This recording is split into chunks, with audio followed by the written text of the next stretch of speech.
إن الحمد لله نحمده ونستعينه ونستغفره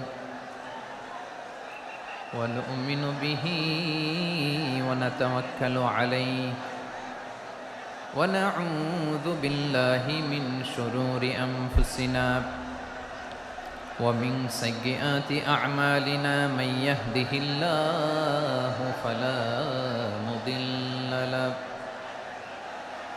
ومن يضلل فلا هادي له أي فلن تجد له وليا مرشدا ونشهد أن لا إله إلا الله وحده لا شريك له هو الذي لا ضد له ولا ند له لا مثل له ولا مثيل له لا وزير له ولا كفيل له لا شبه له ولا شبيه له لا ولد له ولا والد له وهو الواحد الفرد الصمد لم يلد ولم يولد ولم يكن له كفوا أحد ونشهد أن سيدنا ونبينا وحبيبنا وبشيرنا ونذيرنا وطبيبنا وطبيب أرواحنا وحبيبنا وحبيب ربنا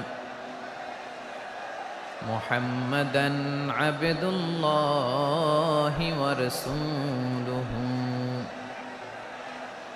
أرسله بالحق بشيرا ونذيرا وداعيا إلى الله بإذنه وسراجا منيرا أما بعد فقد قال الله تعالى في كلامه المجيد وفي فرقانه الحميد أعوذ بالله من الشيطان الرجيم بسم الله الرحمن الرحيم ولقد كرمنا بني آدم وحملناهم في البر والبحر ورزقناهم من الطيبات وفضلناهم على كثير ممن خلقنا تفضيلا إن الله وملائكته يصلون على النبي يا أيها الذين آمنوا صلوا عليه وسلموا تسليما اللهم صل على محمد وعلى آل محمد كما صليت على إبراهيم وعلى آل إبراهيم إنك حميد مجيد اللهم بارك على محمد وعلى آل محمد كما باركت على إبراهيم وعلى آل إبراهيم إنك حميد مجيد সকল প্রশংসার মালিককে সকল ক্ষমতার উৎসকে কেউ যেটা পারে না পারে কে কেউ যেটা দেখে না দেখে কে সে আল্লাহর দরবারে আমরা শুকর গুজার হচ্ছি। আমরা সবাই পড়ছি কালিমাতুশ শুকর, আলহামদুলিল্লাহ। সবাই একসাথে গলা ছেড়ে দিয়ে আওয়াজ করে পড়ুন, রব্বানা লাকাল হামদ হামদান কাসীরান তাইয়িবান মুবারাকান ফীহি ইয়া রাব্বি লাকাল হামদু কামা ইয়ানবাগি লিজালালি ওয়াজহিকা ওয়া আযীমি সুলতানিকা লাকাল হামদু বিল ঈমান লাকাল হামদু বিল ইসলাম লাকাল হামদু বিল কুরআন। আল্লাহ রাব্বুল ইজ্জা ওয়াল জালালের দরবারে শুকরিয়া জ্ঞাপনের পাশাপাশি আমি আজকের এই প্রোগ্রামের অর্গানাইজিং কমিটিকে অন্তরের অন্তঃস্থল থেকে ধন্যবাদ জানাতে চাই যে আদ-দ্বীন ফাউন্ডেশন অথরিটি তারা 3 দিন ব্যাপী যশোরের ফুলের হাটে এরকম চমৎকার গোছানো ওয়েল অর্গানাইজড একটা তাফসীরুল কোরআনের প্রোগ্রামের আয়োজন করেছে। আমি আল্লাহর শুকরিয়া জ্ঞাপনের পাশাপাশি তাদেরকে আমার অন্তরের অন্তঃস্থল থেকে শুকরিয়া, ধন্যবাদ এবং মোবারকবাদ জানাতে চাই। আজকের প্রোগ্রামে উপস্থিত আছেন বৃহত্তর খুলনা বিভাগের ব্যবসায়ী ভাইয়েরা, কর্মজীবী ভাইয়েরা, ছাত্র ভাইয়েরা, পর্দার আড়ালে মহিলা প্যান্ডেলে আমার মায়েরা, বোনেরা। উপস্থিত আছেন কওমি মাদ্রাসার মুহতামিম বৃন্দ, আলিয়া মাদ্রাসার প্রিন্সিপাল হুজুর, শিক্ষকবৃন্দ, ছাত্রবৃন্দ, ইমাম সাহেব, খতিব সাহেব, মুয়াজ্জিন সাহেব, আইন শৃঙ্খলায় কর্মরত ভাইয়েরা, ভলান্টিয়ার্স, মিডিয়া কর্মী, সাংবাদিক বন্ধুরা, ইউটিউবার্স, আমি সবাইকে অন্তরের অন্তঃস্থল থেকে শুভেচ্ছা জানিয়ে শুরু করতে চাই। 9টা প্যান্ডেল আছে, এখানে ধাক্কাধাক্কির কোনো মানি হয় না। তোমরা ধাক্কাধাক্কি করবা এই জন্য প্যান্ডেল করা হয় নাই 9টা। বসো, কোনো কথা নাই, বসো বসো। কানগুলো খরগোশের কানের মতো খাড়া করো, কোনো আওয়াজ নাই, আওয়াজ নাই, কোনো আওয়াজ নাই। এই যে প্রিয় ভাইয়েরা, আল্লাহর ওয়াস্তে চুপ করুন।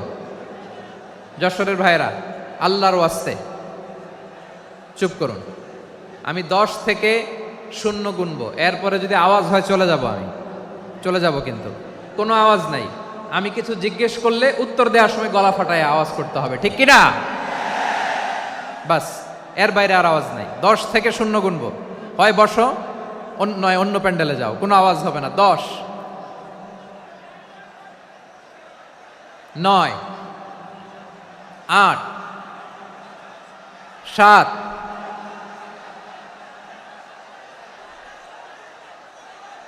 6, 5, 4,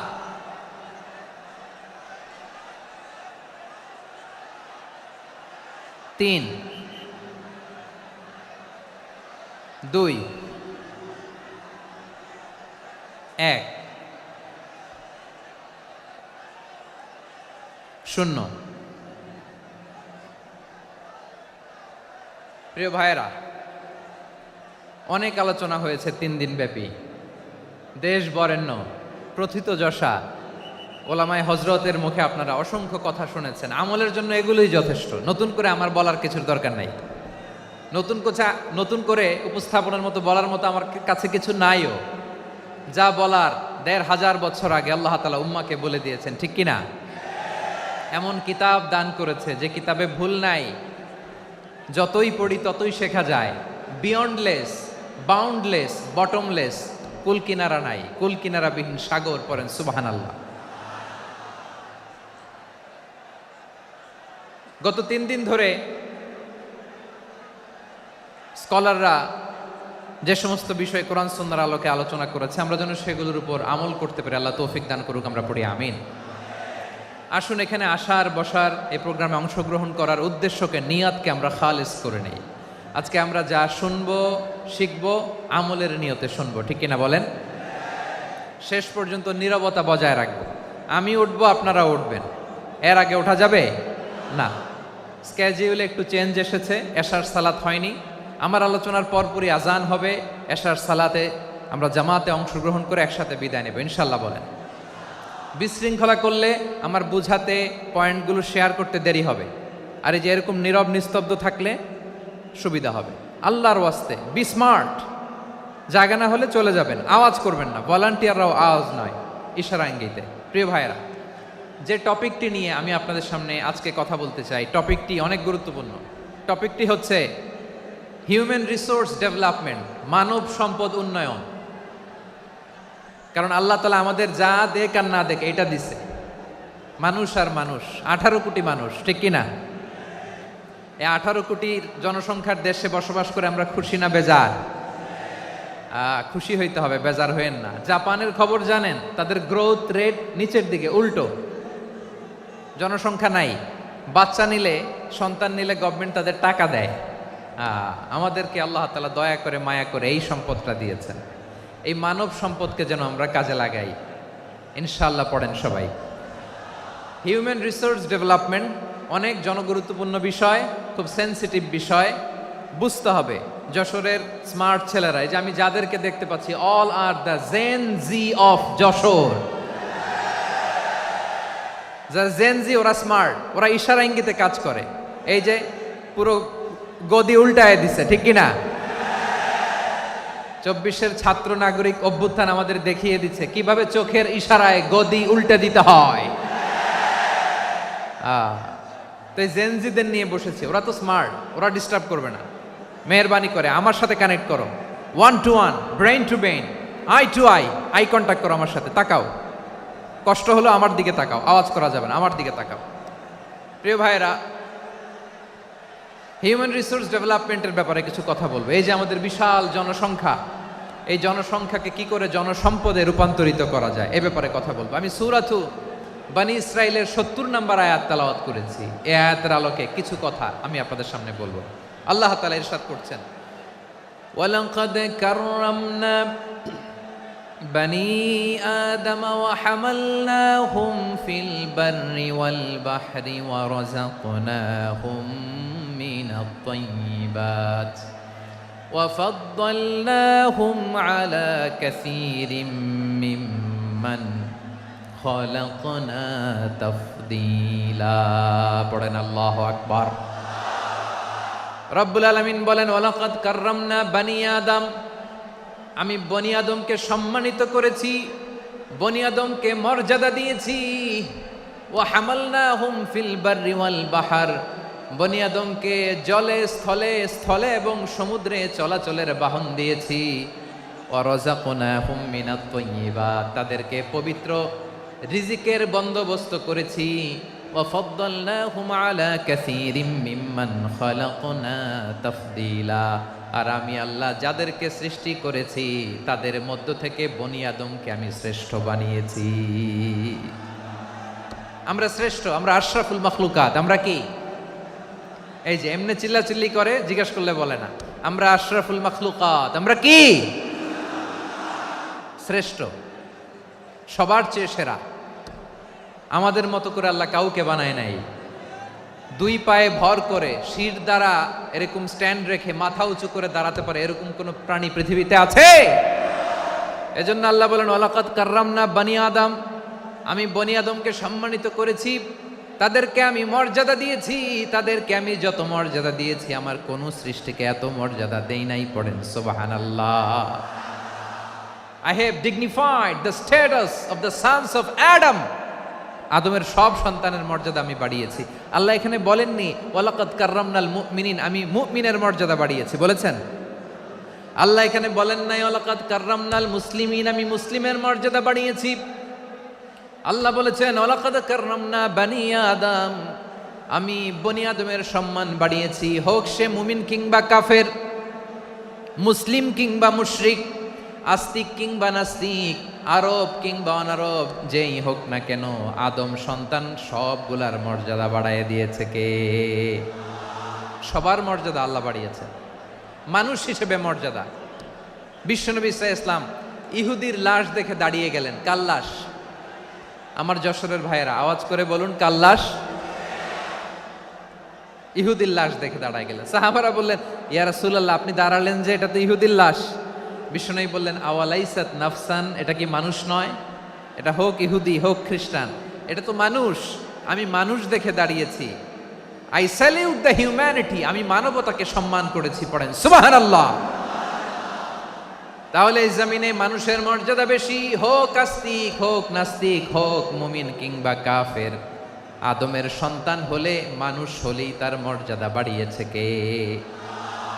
আমার কলিজার টুকরা যশোরের ভাইয়েরা, মানুষের মর্যাদা আল্লাহ এত বাড়িয়েছেন, মানুষ জীবিত থাকলেও যেমনি মর্যাদাবান, মরে গেলেও মর্যাদাবান। সুবহানাল্লাহ পড়েন। মানুষ মরে গেলে এই ডেড বডিটা কি হয়? পচে যায়, গলে যায়, মাটির সাথে মিশে যায়। তাই বলে আপনি ডেড বডির সাথে যাচ্ছে তাই করতে পারবেন না। পারবেন?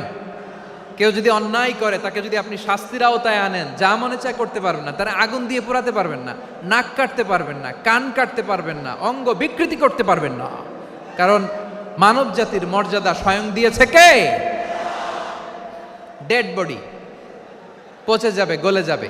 তারপর ইসলাম বলে না, খবরদার, এই মরা লাশটারও একটা মর্যাদা আছে না নাই? ইসলাম বলে এই লাশটা গলে যাবে, পচে যাবে, কিন্তু এটার অমর্যাদা করো না। কর্পূর দিয়ে, খেজুর পাতা দিয়ে, এটাকে ওয়ার্ম ওয়াটার দিয়ে, গরম পানি দিয়ে ধৌত করো। সাদা শুভ্র ধবধবে কাপড় দিয়ে লাশটাকে তুমি কাভার করো। তারপরে খাটিয়ার মধ্যে লাশটাকে রেখে বিশাল একটা প্রোগ্রাম করো, একটা ফিউনারাল প্রোগ্রাম করো। ওই প্রোগ্রামের ডানে বায়ে পেছনে লাশটারে রাখলে হবে না, প্রোগ্রামের একেবারে সামনটাতে তুমি লাশটাকে রাখো। সুবহানাল্লাহ। একটা ফিউনারাল প্রোগ্রাম করতে হবে, তাকে শেষ বিদায় জানাতে হবে, যেটাকে আমরা জানাজা বলি। কি বলি? জানাজা মানে মাইয়েতের জন্য দোয়া, তার জন্য দোয়া করা হয়। তাকে একটা সিস্টেমেটিক অর্ডারে কবরে রাখা হয়, সুন্দরভাবে সেটাকে কবরস্থ করা হয়, মাটি দেয়া হয়, পানি দেয়া হয়। তার মানে মরে গেলেও মানুষের সম্মান বাড়ায় দিয়েছে কে? এজন্য আল্লাহ বললেন ওয়ালাকাদ কাররামনা বানি আদম, বনি আদমের সম্মান মর্যাদা আমি আল্লাহ বাড়িয়ে দিয়েছি। মানুষের সম্মানে তুমি কখনো আঘাত করো না, ঠিক কি না? তাহলে ভাই, প্রথম মেসেজ হচ্ছে, the first and foremost message tonight to the people of Jashore. আল্লাহ বলেন, I have dignified the status of son of Adam. আমি বনি আদম সবার মর্যাদা বাড়িয়ে দিয়েছি, হোক আস্তিক নাস্তিক, হোক কাফের কিংবা মুশরিক, তার মর্যাদা বাড়াই দিছে কে? যখন বন্যা হয়, আমরা ত্রাণ নিয়ে যাই, আমরা শুধু মুসলমানদেরকে ত্রাণ দেই নাকি? হ্যাঁ, আমরা মুসলমানকেও দেই, অমুসলমানকেও দেই, হিন্দুকেও দেই, বৌদ্ধকেও দেই। যেখানেই মানবতা বিপন্ন সেখানে ইসলামের হেল্পিং হ্যান্ড আছে না নাই?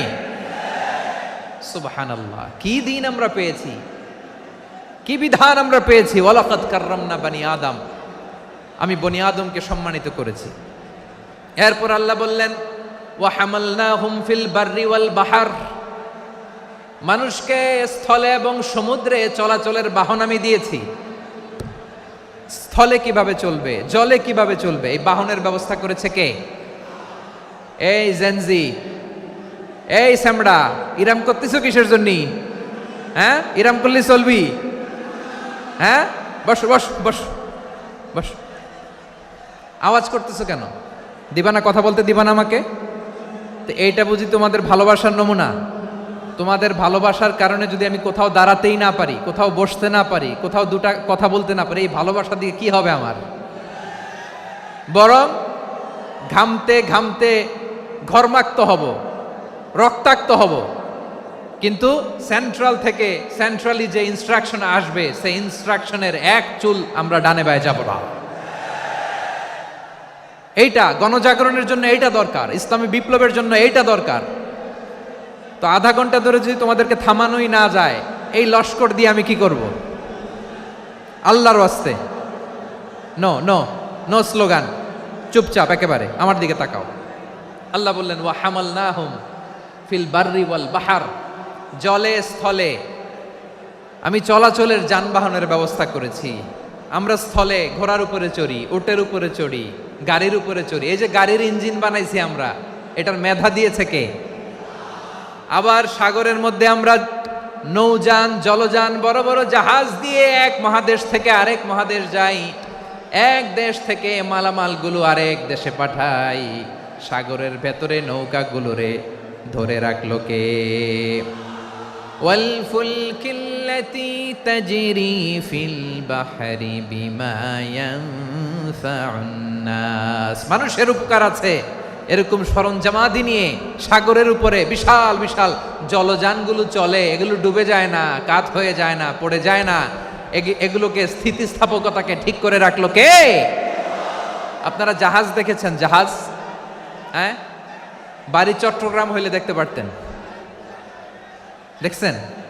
বিশাল বিশাল জাহাজ, বিশাল জাহাজ মালামাল নিয়ে এক মহাদেশ থেকে আরেক মহাদেশে যায়। গত মাসে আমার জাপান সফর ছিল। এই যে বাংলাদেশে যে গাড়িগুলো চালান, বেশিরভাগ গাড়ি আসে কিন্তু জাপান থেকে। হাজার হাজার গাড়ি একটা জাহাজ বহন করতে পারে, হাজার হাজার গাড়ি। এটারে সাগরের মধ্যে ভাসাইলো কে? সবাই বলুন, ভাসালো কে? হাজার হাজার গাড়ি নিয়ে জাপানিজ গাড়িগুলো আমাদের চট্টগ্রামের এয়ারপোর্টের বন্দরে ভিড়ে। যুক্তরাষ্ট্রে আমি দেখেছি বিশাল বিশাল জাহাজ।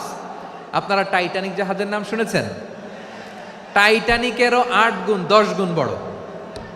সুবহানাল্লাহ কইবেন না?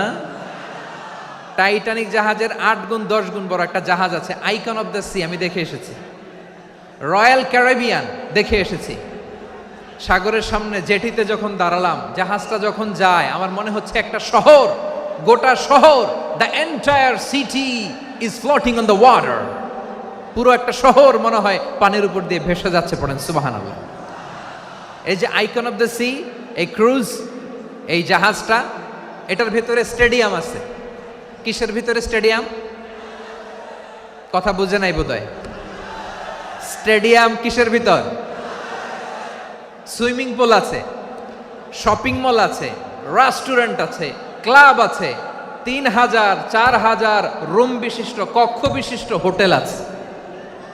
এই সবগুলোর নিয়ে এগুলো চলে সাগরের এই দোলার মধ্যে, জলোচ্ছ্বাসের মধ্যে, এই সাগরের ভেতরে এই জাহাজগুলোর ভাষায় রাখছে কে? সূরাতুর রহমানে আল্লাহ তাআলা বললেন, ওয়ালাহুল জাওয়ারিল মুনশাআতু ফিল বাহরি কাল আ'লাম ফাবিআইয়ি আলা, সবাই পড়েন, ফাবিআইয়ি আলাই রাব্বিকুমা তুকাযযিবান। পাহাড় সম বড় বড় জাহাজগুলো মাল বোঝাই করে সাগরের মধ্যে ভেসে বেড়ায়। এগুলো দিয়ে মালামাল বহন করা যায়, মানুষরা এক দেশ থেকে আরেক দেশে যায়। এই জাহাজগুলোরে সাগরের ভেতরে ভাসায় রাখলো কে? এই আয়াতের ভেতরে আল্লাহ তাআলা সূরাতু বানী ইসরাঈলের এই চমৎকার আয়াতের ভেতরে আল্লাহ তাআলা বেসিকলি মানব জাতির প্রতি তার 4টি স্পেশাল অনুগ্রহের কথা বলেছেন। কয়টি? 2টা বলে ফেলছি। 1 নাম্বার, ওয়ালাকাদ কাররামনা বানি আদম, আমি বনি আদমের সম্মান বাড়াইছি। নাকি মুসলমানদের? নাকি মুসল্লিদের? কার সম্মান বাড়িয়েছি? বনি আদমের। তাহলে human dignity, the first part of the verse talks about the human dignity. 2 number অংশ আল্লাহ তাআলা বললেন, ওয়া হামালনাহুম ফিল বাররি ওয়াল বাহর, স্থলে এবং সমুদ্রে আমি তাদের জন্য চলাচলের বাহন দিয়েছি। সুবহানাল্লাহ। তার মানে smooth movement on land and sea, জলে এবং স্থলে যাতে আমরা স্মুথলি মুভ করতে পারি আল্লাহ তাআলা দিয়েছেন। 3 নাম্বার আল্লাহ তাআলা বললেন, ওয়া রাযাকনাহুম মিনাত তাইয়্যিবাত, মানুষের জন্য আমি পবিত্র রিজিকের ব্যবস্থা করেছি। জলে এবং স্থলে যত প্রাণী আছে সবগুলা প্রাণীকে রিজিক দেয় কে? আমাদেরকে রিজিক দেয় কে? সাগরের মাছগুলোকে, বড় বড় তিমি মাছগুলোরে রিজিক দেয় কে? বাতাসের মধ্যে ভেসে বেড়ানো বড় বড় পাখিগুলো, স্ক্যান্ডিনেভিয়ান কান্ট্রি থেকে লক্ষ লক্ষ কোটি কোটি পাখিগুলো যে এক দেশ থেকে আরেক দেশে ট্রান্সফার হয়, এগুলোর রিজিক দেয় কে? রব্বুল আলামিন বলেন, ওয়ামা মিন দাব্বাতিন ফিল আরদি ইল্লা আলাল্লাহি রিজকুহা ওয়া ইয়ালামু মুস্তাকাররাহা ওয়া মুস্তাওদাআহা কুল্লুম ফি কিতাবিম মুবিন। আল্লাহু আকবার। রব্বুল আলামিন বলেন, ভূপৃষ্ঠে বিচরণশীল যত প্রাণী আছে সব প্রাণীগুলোকে আমি আল্লাহ আমার নিজের কুদরতে রিজিকের বন্দোবস্ত করি। এই প্রাণীগুলো কোথায় থাকে, কোথায় যায়, সব জায়গায় আমি রিজিক পৌঁছে দেই। রিজিক কেউ দিতে পারে না, রিজিকের মালিক কে? রিজিকের মালিক তিনি আল্লাহ। এজন্য আল্লাহ তাআলা বললেন, ওয়া রাযাকনাহুম মিনাত তাইয়্যিবাত। এরপর আল্লাহ বললেন ওয়া ফাদ্দালনাহুম আলা কাসীরিম মিম্মান খালাকনা তাফদীলা। আমি যত প্রাণী সৃষ্টি করেছি সকল প্রাণীর মধ্যে মানুষের মর্যাদা শ্রেষ্ঠত্ব আমি দিয়েছি। সুবহানাল্লাহ পড়েন। তাহলে এক নম্বরে আল্লাহ বললেন আমি বনি আদমের মর্যাদা বাড়ালাম। এরপরে বললেন স্থলে এবং সমুদ্রে চলাচলের জন্য যানবাহন দিলাম। 3 নম্বরে আল্লাহ বললেন পবিত্র রিজিকের ব্যবস্থা করে দিলাম। এরপরে আল্লাহ বললেন যত প্রাণী আছে সৃষ্টি আছে সবগুলার উপরে আমি মানুষকে শ্রেষ্ঠত্ব দিলাম। সুবহানাল্লাহ। তাহলে সবচেয়ে বেশি শ্রেষ্ঠত্ব মানুষের। কার? মানুষের। শুধু তাই নয় প্রিয় ভাইরা, আকাশ এবং জমিনে যা কিছু আছে সবকিছু মানুষের জন্য, মানুষের কল্যাণে, মানুষের প্রয়োজনে, মানুষের বশীভূত করে সৃষ্টি করেছেন কে? রব্বুল আলামিন বলেন হুয়াল্লাযী খালাকা লাকুম মা ফিল আরদি জামিআ।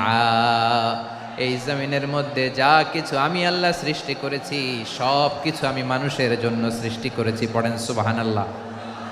হুয়াল্লাযী খালাকা লাকুম মা ফিল আরদি জামিআ। যা আছে সব আমাদের জন্য, সব আমাদেরকে সার্ভিস দেওয়ার জন্য, আমাদের উপকারের জন্য, আমাদের কল্যাণের জন্য। আওয়াজ করে সবাই পড়ুন আল্লাহু আকবার। অন্য আয়াতে আল্লাহ বললেন ওয়াসাখখারা লাকুম মা ফিস সামাওয়াতি ওয়া মা ফিল আরদি জামিআম মিন ইন্না ফি যালিকা লাআয়াতিন লিকাউমি ইয়াতাফাক্কারুন।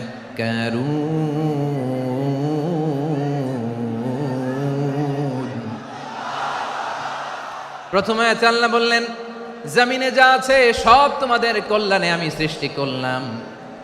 এরপরে আল্লাহ বললেন আকাশেও যা আছে সব তোমাদের জন্য সৃষ্টি করলাম, তোমাদের অনুগত বানায় দিলাম। পড়েন সুবহানাল্লাহ। মানুষের কি ব্রেইন দেখেন, মানুষ জমিন ছেড়ে আকাশে চলে যায়। পাখি দেখে মানুষের শখ হলো পাখি যেহেতু উঠতে পারে আমরাও পারবো। অরবিল রাইট, উইলবার রাইট, 2 ভাই মিলে আঁকাঝোঁকা করতে করতে করতে করতে প্লেন বানায় ফেললো। কোন সুবহানাল্লাহ। এখন পাখিও ওরে আমরাও ওরি। এরপরেই মানুষের কৌতূহল থামে না এখানে। মানুষ চলে গিয়েছে চাঁদে। কোথায় গেছে? এখন কিন্তু চাঁদে জমি বিক্রি হয় জানেন। পৃথিবী নিয়ে মারামারি শেষ, রাশিয়া আমেরিকা এখন ধরছে চাঁদ আর মঙ্গল গ্রহ। এখন চাঁদে জমি বিক্রি হয়, মঙ্গলে জমি বিক্রি হয়।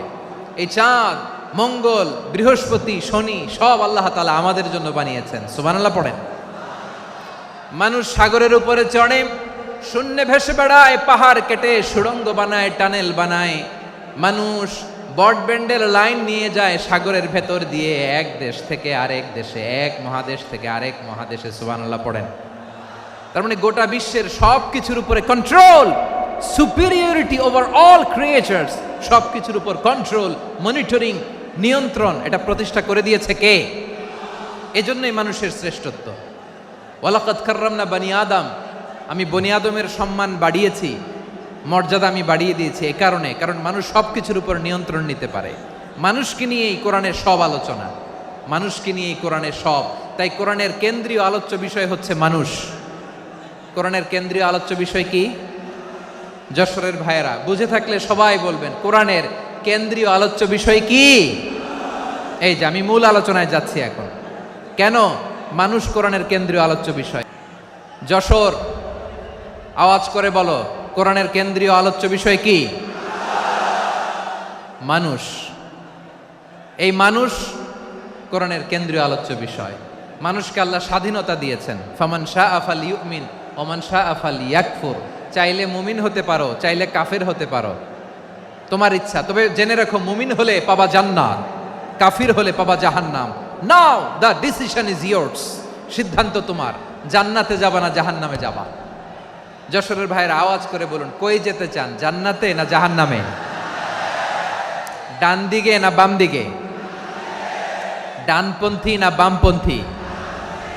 চিল্লা চিল্লি না চুপচাপ? চুপচাপ কয়ে আবার চিল্লাচিল্লি শুরু করে দিয়েছে। মাশাআল্লাহ, গুরুত্বপূর্ণ কথা বাকি আছে, আমাকে সহযোগিতা করতে হবে। মাশাআল্লাহ এই তো ঠান্ডা হয়েছে, হ্যাঁ ঠিক আছে ঠিক আছে ঠিক আছে। মানুষকে আল্লাহ এত স্বাধীনতা দিয়েছেন, মানুষ চাইলে অনেক ভালো হইতে পারে, ভালোর রাস্তাও খোলা, খারাপ হওয়ার রাস্তাও খোলা। ভালো হইলে মানুষ অনেক ভালো, খারাপ হইলে অনেক খারাপ, ভালো হইলে সবচেয়ে ভালো, খারাপ হইলে সবচেয়ে খারাপ। এজন্য সিদ্ধান্ত আপনাকে নিতে হবে। আল্লাহ তাআলা বলছেন, লাকাদ খালাকনাল ইনসানা ফি আহসানি তাকওয়িম সুম্মা রাদাদনাহু আসফালা সাফিলিন। আমি মানুষকে অনেক সুন্দর অবয়বে, সুন্দর আকৃতিতে সৃষ্টি করেছি। তার শুধু চেহারার ডিজাইনটাই সুন্দর নয়, তার ব্রেনটা বড্ড সুন্দর, তার মানসিকতা বড্ড সুন্দর, তার সৃজনশীলতা বড্ড সুন্দর। পড়েন সুবহানাল্লাহ। আমাদের চেহারা, অবয়ব, ডিজাইন যে সুন্দর তা না, আমাদের ব্রেনটা অনেক সফিস্টিকেটেড ব্রেন, অনেক সফিস্টিকেটেড। এই 1.5 কেজি ব্রেন ইউজ করে মানুষ গোটা বিশ্বে সভ্যতা বিনির্মাণ করেছে, ঠিক কিনা? এই ব্রেন আল্লাহ তাআলা আমাকে দিয়েছে। এটারে কাজে লাগালে, আপনার 6 সেন্স কাজে লাগালে আপনি অনন্য মানুষ হয়ে উঠবেন, মহামানবে রূপান্তরিত হবেন।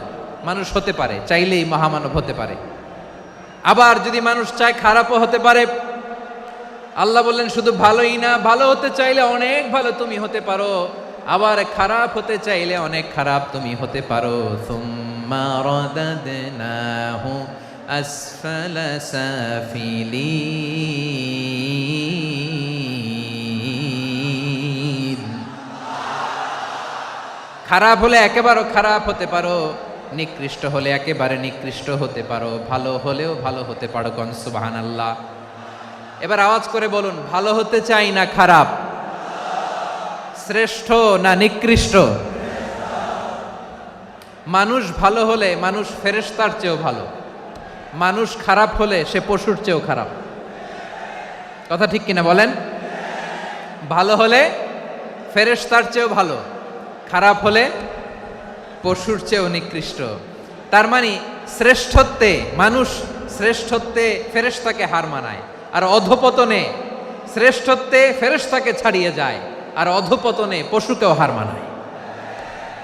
আই রিপিট, আমি আবারও বলছি, মানুষ শ্রেষ্ঠত্বে ফেরেশতাকে ছাড়িয়ে যায়, আর অধপতনে সে পশুকেও হার মানায়। আওয়াজ করে বলতে হবে ঠিক কিনা? এটার প্রমাণ কি? মানুষ শ্রেষ্ঠ হইলে যে ফেরেশতার চেয়েও সেরা, তার প্রমাণ কি?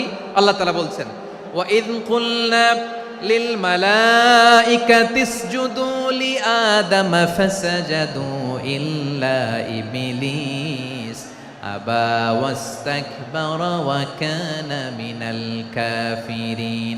আল্লাহ বলেন, স্মরণ করো সে সময়ের কথা যখন আমি ফেরেশতাদেরকে বললাম, ও ফেরেশতারা আদমকে সেজদা দাও। সব ফেরেশতারা সম্মান সূচক সেজদা আদমকে দিল, তারা আদমের জন্য সেজদায় লুটিয়ে পড়ল, একজন ছাড়া, তার নাম ইবলিস। আওয়াজ করে বলেন তার নাম কি? সে অহংকার প্রদর্শন করলো, সে কাফের হয়ে গেল, বাকি সব ফেরেশতারা সেজদা দিল। সুবহানাল্লাহ। আবার আদম আলাইহিস সালামকে আল্লাহ জিজ্ঞেস করলেন, সব বলে দিল উত্তর, কিন্তু ফেরেশতাদেরকে একই প্রশ্ন জিজ্ঞেস করলেন, তারা উত্তর করতে পারে নাই। তার মানে এর মধ্য দিয়ে প্রমাণিত হয়, মানুষ ভালো হলে ফেরেশতার চেয়েও ভালো, ফেরেশতার চেয়েও মানুষের মর্যাদা বাড়িয়ে দিয়েছে কে? সব নূরের ফেরেশতা যখন মাটির আদমকে সেজদা দেয়, এটা প্রমাণ করে ফেরেশতার চেয়েও মানুষের মর্যাদা বাড়িয়ে দিয়েছে কে? তুমি মাটির আদমকে প্রথম সৃষ্টি করিয়া ঘোষণা করিয়া দিলে শ্রেষ্ঠ বলিয়া, তাই তো নূরের ফেরেশতা করে আদমকে সেজদা। ঠিক কিনা বলেন? তাই তো নূরের ফেরেশতা করে আদমকে সেজদা, সবার চেয়ে সম্মান দিলে মাটির আদমকে। আল্লাহু আল্লাহু তুমি জাল্লে জালালুহু, শেষ করা তো যায় না গে তোমার গুণগান। পড়েন না? পড়েন, আল্লাহু আল্লাহু তুমি জাল্লে জালালুহু, শেষ করা তো যায় না গে তোমার গুণগান। আল্লাহু আল্লাহু, আল্লাহু আকবার। আদমের মর্যাদা বেশি, মানুষের মর্যাদা বেশি, মানুষ শ্রেষ্ঠ তার প্রমাণ নূরের ফেরেশতা মাটির আদমকে সেজদা করে। আওয়াজ করে বলেন ঠিক কিনা? তাহলে মানুষ ভালো হলে ফেরেশতার চেয়ে ভালো। আবার মানুষ যদি খারাপ হয় সে পশুর চেয়েও খারাপ, অধপতনে পশুত্বকে হার মানায়। তার প্রমাণ কি? তার প্রমাণ হচ্ছে যশোরের ভাইরা দেখবেন পত্রিকায় নিউজ পেপারে মাঝে মাঝে এরকম দেখা যায়, এক মানুষ আরেক মানুষকে হত্যা করে 20 টুকরা করে বস্তার ভিতরে ভরেছে। আপনারা এই নিউজ পড়েন নাই না? দেখেন নাই? দেখছেন? মানুষ মানুষকে হত্যা করে কয় টুকরা? জোরে বলেন। এখানেই ক্ষান্ত হয় না, আবার কোথায় ভরছে? বস্তার ভেতরে। আচ্ছা, বুঝে থাকলে আওয়াজ করে বলেন, কোনদিন শুনছেন একটা হাতি আর একটা হাতিকে হত্যা করে 20 টুকরা করছে, এরপরে বস্তার ভিতরে ভরছে? হয়েছে? তাহলে দেখেন, মানুষ যদি খারাপ হয় সে পশুকেও হার মানায়। চিল্লায় বলো ঠিক কিনা? এমনও দুশ্চরিত্র মানুষ আছে যার নজর থেকে 6 মাসের ছোট্ট মেয়ে থেকে শুরু করে 80 বছরের বৃদ্ধারাও নিরাপদ নয়। পশুকেও হার মানে। মানুষের ঘর জ্বালিয়ে পুড়ে মেসাকার করে দেয়, জনপদের পর জনপদ জ্বালায় দেয়। এরকম আছে না নাই? বোমা মেরে শহরগুলো উড়িয়ে দেয়। এই যে ইসরায়েল গাজার মধ্যে যে অ্যাটাক করেছে, এরা মসজিদ মানে নাই, মসজিদে বম ফেলেছে। এরা খ্রিস্টানদের চার্চ গির্জা মানে নাই, গির্জায় বম ফেলেছে। পৃথিবীর ইতিহাসে never happened in the history of the world that someone bombed on a hospital, on a ICU center. এমন হাসপাতাল যেখানে আইসিইউর রোগীরা আছে, ওই হাসপাতালের উপরও ইসরায়েলি সৈনিকেরা বোমা মেরেছে। জোরে বলেন ঠিক কিনা? এরা মানুষ? আওয়াজ করে বলেন, এরা মানুষ না। প্রিয় ভাইয়েরা, চোখ কান নাক মুখ থাকলেই মানুষ না। যা সামনে দেখেন এগুলো সব মানুষ না, এগুলো জনসংখ্যা। এগুলো কি? সবাই বলুন, এগুলো কি? বাড়ছে জনসংখ্যা, কমছে মানুষ। বাড়ছে জনসংখ্যা, কমছে। এই দুনিয়া এখন তো আর সেই দুনিয়া নাই, মানুষ নামের মানুষ আছে দুনিয়া বোঝাই, সেই মানুষের ভিড়ে আমার আসল মানুষ নাই। ঠিক কিনা? আসল মানুষের বড্ড অভাব, আসল মানুষের বড্ড অভাব। আমার ভাইয়েরা, মানুষ খারাপ হলে পশুকেও হার মানায়। মানুষে পার্থক্য আছে। নাক কান চোখ মুখ থাকলেই মানুষ নয়। বাড়ছে জনসংখ্যা, কমছে মানুষ। চিল্লায় বলো ঠিক কিনা? তাহলে আমরা বুঝলাম, মানুষ ভালো হলে অনেক ভালো, খারাপ হলে অনেক খারাপ। ও আমার কলিজার টুকরা যশোরের ভাইয়েরা, আসুন না 3 দিন ব্যাপী এই তাফসিরুল কোরআনের ঐতিহাসিক প্রোগ্রাম থেকে আমরা সিদ্ধান্ত নেই, আমরা ভালো মানুষ হব নাকি খারাপ মানুষ হব। কলিজা থেকে, প্রাণ থেকে আওয়াজ করে সবাই বলুন, ভালো মানুষ নাকি খারাপ মানুষ? ভালো মানুষ হইতে হবে। ভালো মানুষ যারা জগৎটাকে এনলাইটেন করবে, যারা এনলাইটেন করবে, যারা সত্যের বীর সেনানী হয়ে দাঁড়াবে, যারা সত্যের পক্ষে কথা বলবে, যারা জালিমের মসনদকে ভেঙে খান খান করে দেবে। এরকম হওয়ার দরকার আছে না নাই? এরকম ভালো মানুষ আমরা হতে চাই কি চাই না? মানুষকে যত্ন নিলে মানুষ যে কত ভালো হয় আপনি কল্পনাও করতে পারবেন না। এই যে আপনাদের যশোরে যে ভালো ছেলেগুলো আছে, যে ভালো তরুণগুলো আছে, যে যুবকগুলো আছে, যে ভালো আলেমরা আছে, ভালো নেতারা আছে, সবাই যদি তাদের মতো হতো, পুরো যশোরটা একটা জান্নাতের টুকরা হয়ে যেত। আওয়াজ করে বলেন ঠিক কিনা? মানুষকে নার্চারিং করলে, মানুষকে পলিশ করলে, মানুষকে গ্রুমিং করলে, মানুষকে সঠিক তারবিয়া দিলে মানুষ অনন্য হয়ে ওঠে। প্রতিটি মানুষ অনন্য। আমি অনন্য, আপনি অনন্য, আমরা সবাই অনন্য। সুবহানাল্লাহ বলেন। মানুষকে আল্লাহ তাআলা দিয়েছেন অসীম ক্ষমতা, অসীম ক্ষমতা। সুবহানাল্লাহ। একটা মানুষ পারে না এমন কিছু নাই, একটা মানুষ পারে না এমন কিছু নাই। বিশ্বাস করতে হবে, মানুষ যা কল্পনা করতে পারে ওইটা মানুষ করে দেখাতে পারে। যশোরের ভাইয়ের, আই রিপিট, আমি আবারও বলছি, এই চিল্লাচিল্লি করলে আমার এই গুরুত্বপূর্ণ কথা তোমরা মিস করবা। কপাল পড়া হয়েও না, আওয়াজ করে কপাল পড়া হবে না। আমার দিকে তাকাও। মানুষ মানুষ যা কল্পনা করতে পারে সেটা মানুষ করে দেখাতে পারে। তুমি তোমার কল্পনার রাজ্যকে সাজাও, তোমাকে হারাতে পারে এমন কোন শক্তি আল্লাহর জমিনে নাই। তোমার কি শক্তি, কি সম্ভাবনা তুমি জানোই না মিয়া। তুমি এদিকে তাকাও কেন? তোমার রাস্তা তো ওই দূরে। তুমি কোথায় যাবে, আল্লাহ তোমার টেনে কোথায় নিয়ে যাবে তুমি কিছুই জানো না। প্ল্যান বিগ, ড্রিম বিগ, কল্পনার শক্তিকে বড় করো। মানুষ যা কল্পনা করতে পারে মানুষ তা করে দেখাতে পারে। মানুষের কাছে অসাধ্য কিছু নাই মৃত্যু ছাড়া, অ্যাকসেপ্ট ডেথ। মৃত্যু ছাড়া মানুষ সবকিছুকে জয় করতে পারে।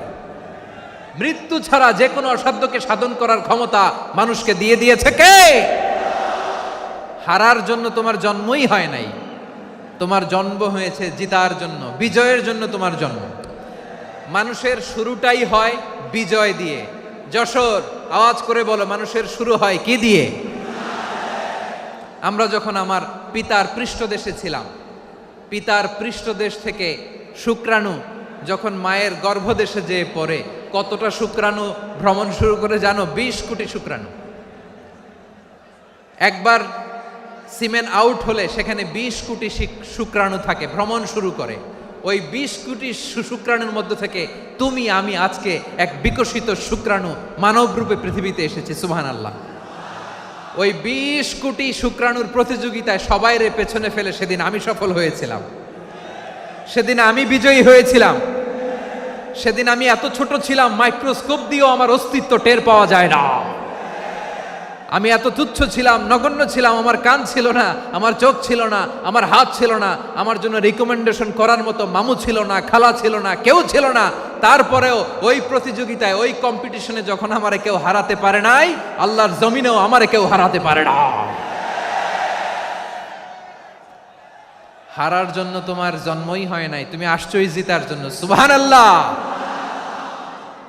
বিশ্বনবী বলেন, আন্নাসু মাআদিন কামাআদিনি যাহাবি ওয়াল ফিদ্দা খিয়ারুহুম ফিল জাহিলিয়াতি খিয়ারুহুম ফিল ইসলাম। Peoples are like mines of gold and silver. সোনার খনি, রূপার খনি, এর চেয়েও বড় খনি হচ্ছে এই মানব সম্পদের খনি। আওয়াজ করে বলেন আল্লাহু আকবার। আল্লাহ তাআলা এই সম্পদ আমাদেরকে দিছে। বিশ্বনবী বলেন, মানুষ হচ্ছে খনির মতো। খিয়ারুহুম ফিল জাহিলিয়াতি খিয়ারুহুম ফিল ইসলাম। জাহিলি যুগে যারা সেরা, ইসলামেও তারা সেরা। ইদা ফাকুহু, যদি তারা বুঝবান হয় তাহলে তাদেরকে সেরা বানায় দিবে কে? তাহলে মানুষের চেয়ে সেরা কেউ হতে পারে? মানুষের চেয়ে অনন্য কেউ হতে পারে? মানুষকে কেউ হারাতে পারে? আওয়াজ করে বলো, তোমাকে কেউ হারাতে পারবে? এই সাহস জাগছে আজকের আলোচনা থেকে। আমি তুমি অনন্য, আমাকে তোমাকে হারায় দেওয়া এত সহজ না, ঠিক কিনা? একটা কথা জীবনের সাথে সেট করে নিতে হবে, আমি জিতি নয় শিখি, আমি কখনো হারি না। জীবনের সাথে সেট করে নাও, জেনজি অফ যশোর, আমি কখনো হারি না, আমি হয় জিতি নয় শিখি। চিল্লায় বলো ঠিক কিনা? আমি কখনো হারি না, আমার হারানো এত সোজা না। কি সাহস জাগছে? বুকে সাহস জাগছে? তাকবীর পড়ো, লিল্লাহে তাকবীর।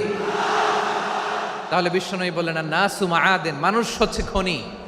এই ধাক্কা ধাক্কি আমি জানি এগুলো ভালোবাসার ধাক্কা ধাক্কি, এজন্য আমি সহ্য করে নেই। এগুলো যে ভালোবাসার ধাক্কা ধাক্কি এটা আমরা বুঝি। পৃথিবীর কোনো আইন, সিকিউরিটি প্রোটোকল দিয়ে এটারে মানানো যাবে না, কারণ এটা তো ভালোবাসা, লাভ। লাভ কোনো আইন কানুন দিয়ে বাধা যায় না, মানানো যায় না, ঠিক কিনা বলো?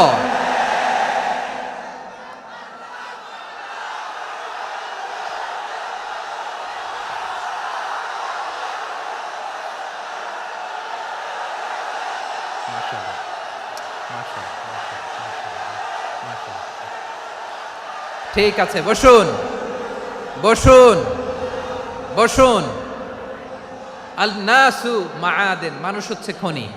এই খনির যত্ন নিতে হবে। আমার মা বাবা যারা এসেছেন, আপনার ছেলে মেয়ের যত্ন নেন। আপনার ছেলের মধ্যে যে কি পটেনশিয়াল আপনি জানেন না। আপনার এই ছোট্ট অবুজ ছেলেটাই আগামী দিনের শায়েখ আহমদুল্লাহ হবে। আপনার হেফজখানায় পড়া ওই ছোট্ট ছেলেটাই আগামী দিনের আল্লামা মামুনুল হক হবে। আপনার ওই ছেলেটা আমির হামজা হবে, আব্দুল হাই সাইফুল্লাহ হবে। এভাবে বড় বড় আলেম হবে, তারা যুগশ্রেষ্ঠ আলেম হবে। সেই একদিন এই বাংলাদেশের পার্লামেন্টে যে বক্তব্য দিয়ে যশোরের পক্ষে কথা বলবে। আপনি জানেন না, কাউকে ছোট করবেন না, আপনি ওর কনফিডেন্স আপনি কমাবেন না, আপনি কমাতে পারেন না।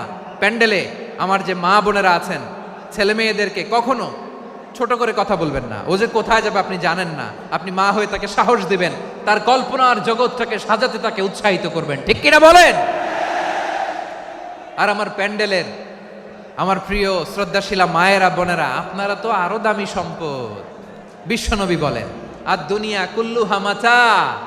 আল্লাহ আল্লাহ আল্লাহ, বিশ্বনবীর কথার ওজন দেখেন। আর দুনিয়া কুল্লুহা মাতা ওয়া খায়রু মাতা'আদ দুনিয়াল মারআতুস সালিহা। বিশ্বনবী বলেন, দুনিয়ায় যা দেখো সব আল্লাহর দেওয়া অ্যাসেট, মানে সম্পদ। আর এত অ্যাসেটের ভিড়ে সবচাইতে শ্রেষ্ঠ সম্পদ হচ্ছে নেককার নারী। সুবহানাল্লাহ। ভাইয়েরা বোনের সাথে খারাপ আচরণ করো না, সন্তান মায়ের সাথে খারাপ আচরণ করো না। আমাদের মায়েরা আমাদের asset, they are our priceless asset. কারণ এই মায়েদের পেটে এসেছে আল্লাহর ওলিরা, এই মায়েদের পেটে এসেছে খান জাহান আলী, এই মায়ের পেটে এসেছে শাহজালাল ইয়ামানি, এই মায়ের পেটে এসেছে আল্লাহর সব নবীরা। নাকি নবীরা আকাশ থেকে ধপ করে জমিনে নেমে আসছে? মায়ের পেটে আসছে। এই মায়ের পেটগুলো খনি। আমার সম্মানিতা মায়েরা বোনেরা, নিজেকে ইসলাম দিয়ে সাজান, নিজেকে ইসলাম দিয়ে সাজান, নিজেকে পবিত্র রাখুন, নিজের আব্রু ইমান ইজ্জতের হেফাজত করুন, কোরআন পড়ুন, সুন্নাহ পড়ুন। আপনি জানেন না আপনার গর্ভে কে আসছে, কোন ক্ষণজন্মা পুরুষকে আল্লাহ তাআলা আপনার গর্ভে পাঠাবে আপনি জানেন না।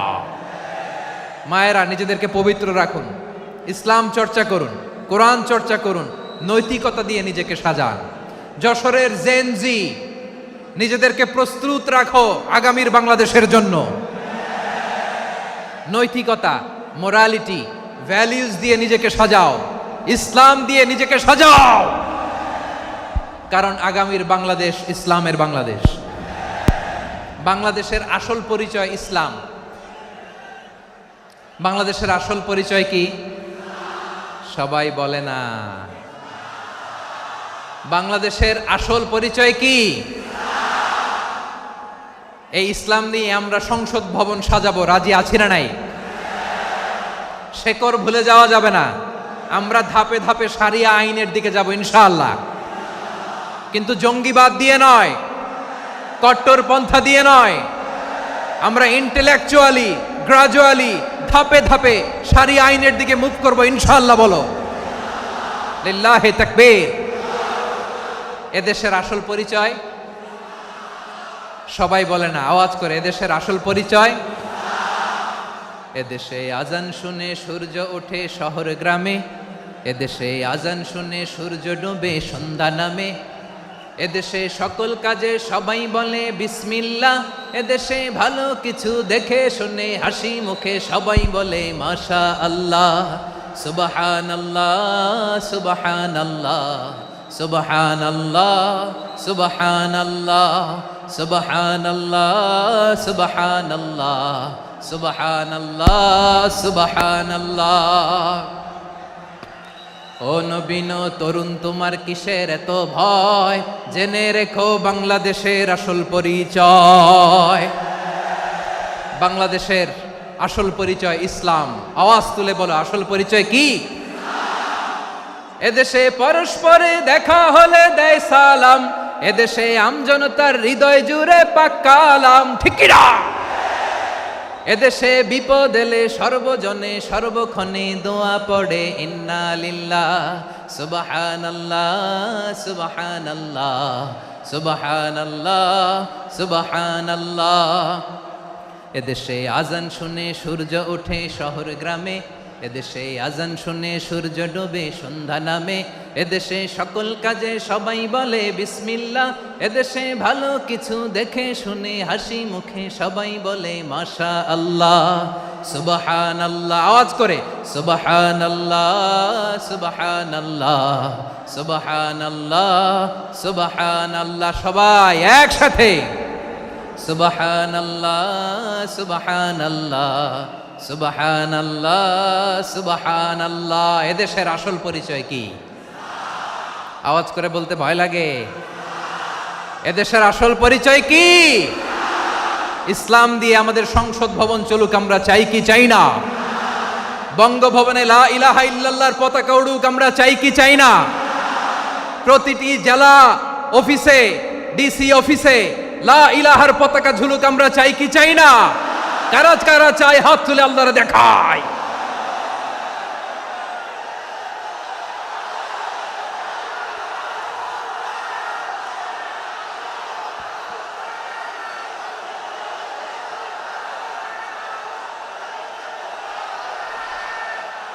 মাশাআল্লাহ মাশাআল্লাহ মাশাআল্লাহ মাশাআল্লাহ।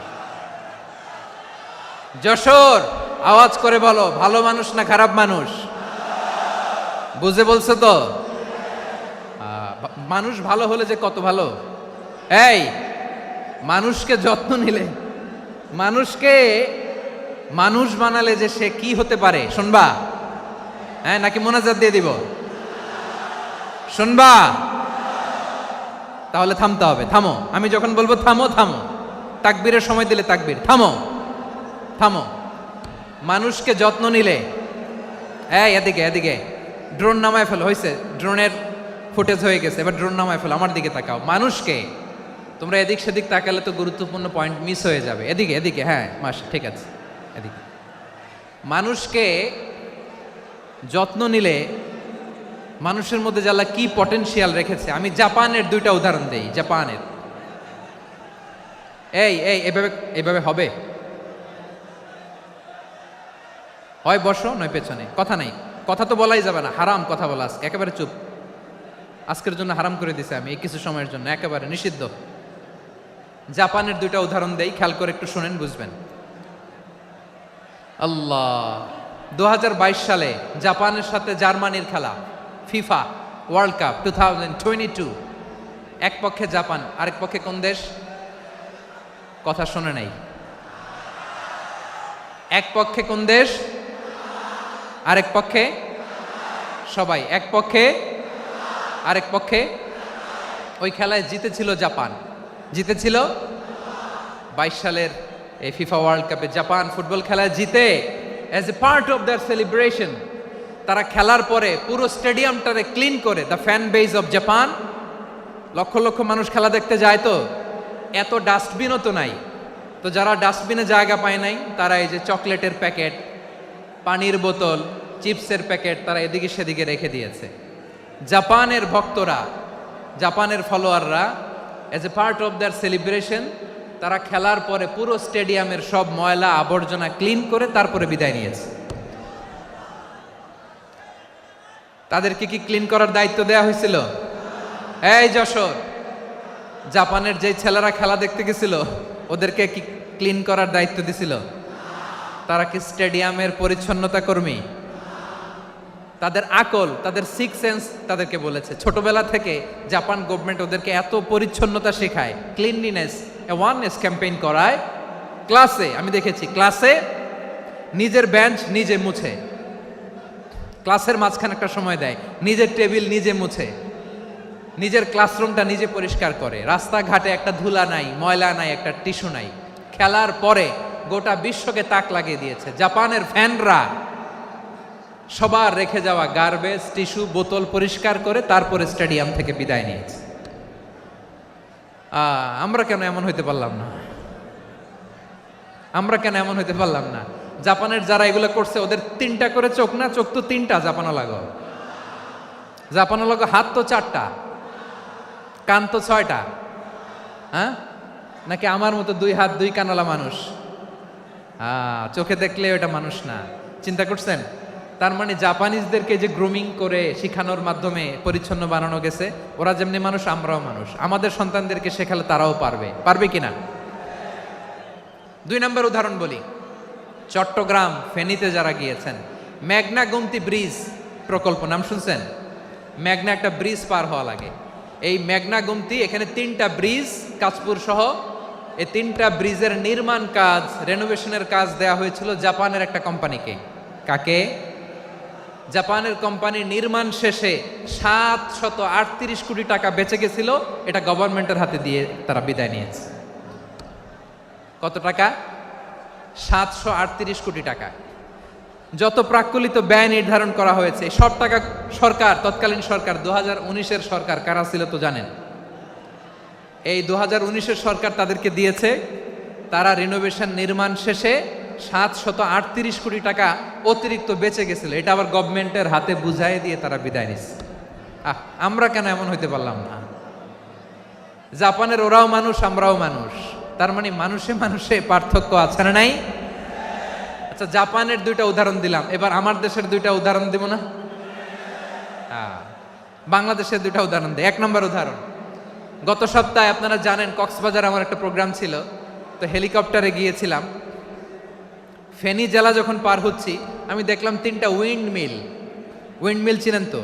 বিশাল পিলার, 3টা-4টা পাখা থাকে, বায়ু বিদ্যুৎ কেন্দ্র, বাংলাদেশের প্রথম বায়ু বিদ্যুৎ কেন্দ্র এটা, মুহুরী প্রজেক্ট বলে এটার, সম্ভবত মুহুরী প্রজেক্ট। তো সাগরের বাতাসের ঝাপটায় এটা ঘুরে এনার্জি হয়, ইলেকট্রিসিটি উৎপাদন হয়। তো আমি পাইলটকে বললাম, ভাই এগুলো থেকে কেমন ইলেকট্রিসিটি উৎপাদন হয়? কয়, হুজুর একটুও হয় না, কিছুই হয় না। কিছুই হয় না মানে? বলে, হুজুর বাংলাদেশে যত উইন্ডমিল আছে এটার পাখা একটাও ঘুরে না। আল্লাহ, বলেন কি? তাহলে এই যে কোটি কোটি টাকা ব্যয় করে যে উইন্ডমিল, কয় হুজুর ভিতরে ফিটফাট, উপরে ফিটফাট, ভিতরে সদরঘাট। তার মানে কোটি কোটি টাকা দিয়ে এই উইন্ডমিল বানায়, এখানে কিছু নাই, দুর্নীতির আড্ডাখানা, আখড়াখানা বাংলাদেশ, ঠিক কিনা বলেন? হায় রে, জাপানিজরাও মানুষ, আমরাও মানুষ। আমার এক নিকটাত্মীয় সরকারি চাকরিজীবী, উনি আমাকে বললেন, বাংলাদেশের আরেকটা উদাহরণ দেই, উনি আমাকে বললেন যে প্রতি বছর আমাদের অফিসের ফার্নিচার চেঞ্জ করে। আমি বললাম, প্রতি বছর ফার্নিচার চেঞ্জ করে কেন? বলে যে ফার্নিচার নতুন পারচেজ করলেই তো ওইখানে টাকা, নতুন কিনতে পারলেই টাকা, নতুন উন্নয়নের সবক শোনাতে পারলেই টাকা। প্রথম আলোর রিপোর্ট, কি আলো? প্রথম আলোর রিপোর্ট, গত 15 বছরে উন্নয়নের নামে লুটপাট হয়েছে প্রায় 3.25 লাখ কোটি টাকা। কার রিপোর্ট? আমাদের বানানো কথা, প্রথম আলোর রিপোর্ট। গত 15 বছরে কারা ছিল জানেন তো? হ্যাঁ, শুধু ওনাদেরকেই দোষ দিয়ে লাভ নাই। স্বাধীনতার পর থেকে শুধু শাসকের হাত বদল হয়েছে, আমরা কিছু পাই নাই, ঠিক কিনা বলেন? শুধু ওনাদের দোষ দিয়ে কি লাভ? একদল খাইছে, আরেক দল খাওয়ার জন্য রেডি হয়ে আছে। আমরা এরকম চাই না, জনগণকে ফুটপাতে বসাই দিচ্ছে। প্রিয় ভাইয়েরা, তাহলে জাপানের মানুষও মানুষ, আমরাও মানুষ। সিদ্ধান্ত আপনার, কোন মানুষ হবেন, ভালো মানুষ না খারাপ মানুষ?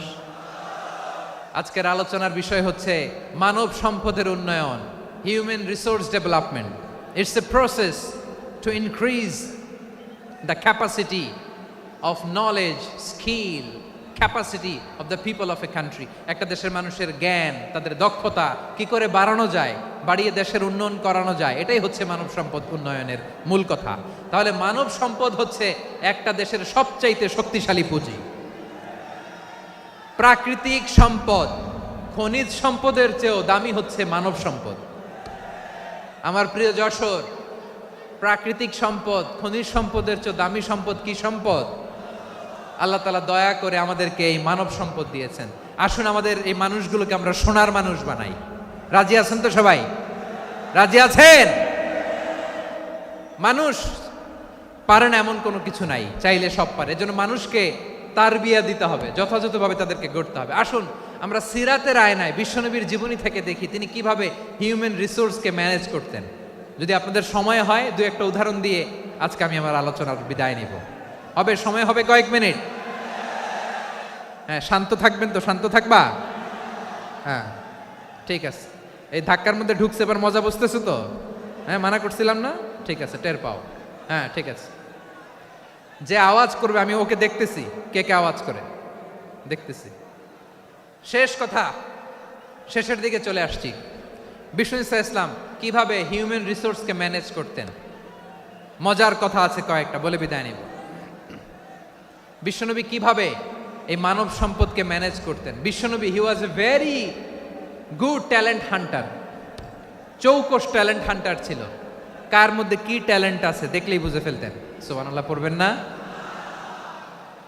কি নবী আমরা পেয়েছি! He was a very good talent hunter. আমার নবী তিনি চৌকস ট্যালেন্ট হান্টার ছিলেন। কার মধ্যে কি প্রতিভা বের করতেন, ওই প্রতিভাকে ইসলামের কল্যাণে কাজে লাগাতেন। সুবহানাল্লাহ বলেন। যাকে যেই জায়গায় সেট করলে ভালো হবে তাকে ওই জায়গায় সেট করতেন। কয়েকজন সাহাবীর জীবনী শোনাই। আবু মাহজুরা রাদিয়াল্লাহু তাআলা আনহু, মক্কার মুয়াজ্জিন, আগে ছিল মুশরিক, পরে হয়েছে মুমিন। উনি কিভাবে মুমিন হইলেন এই ঘটনাটা একটু আপনাদের শোনাতে চাই। তা আপনাদের তো সময় নাই হাতে। হ্যাঁ, সময় আছে? এই জেনজি শেষ করে দিল আজকের প্রোগ্রামটা। 1 ঘন্টা ধাক্কা ধাক্কি করে কেমনে দাঁড়ায় আছে আমি বুঝলাম না।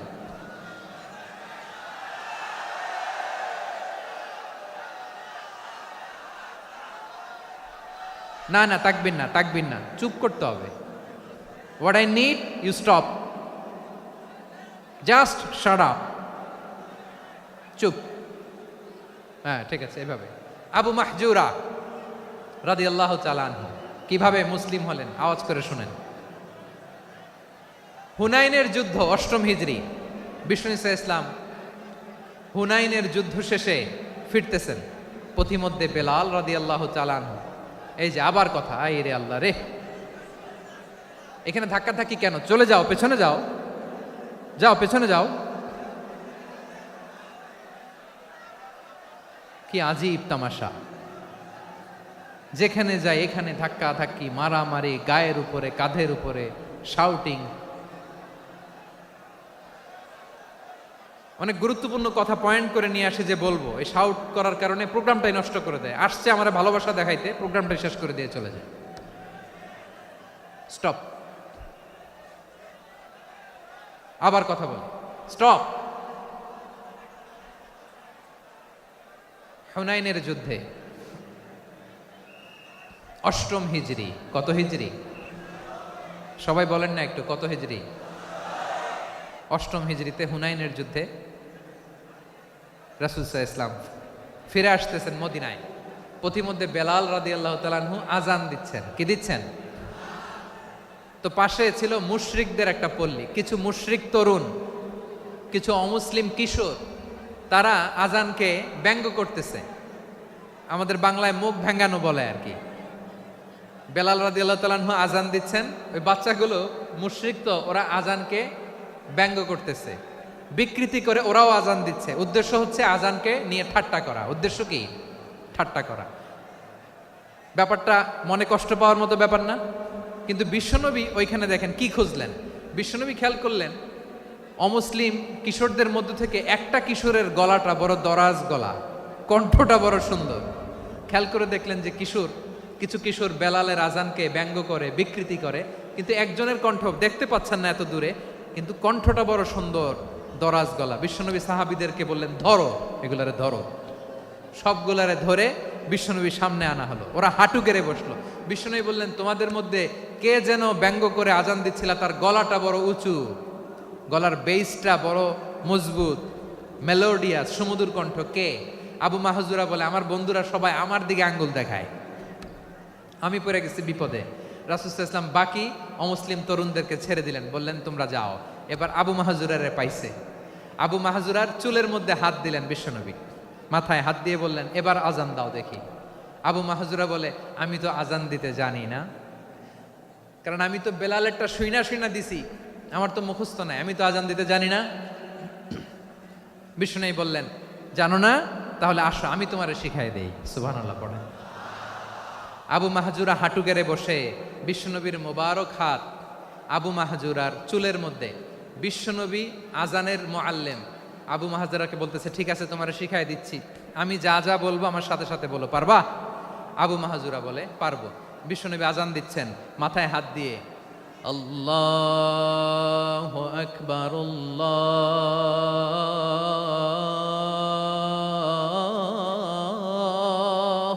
আকবার। আবু মাহাজুরা এই বাক্যটা পড়লেন। বিশ্বনবী দ্বিতীয় বাক্য পড়তে আরম্ভ করলেন, আল্লাহু আকবার,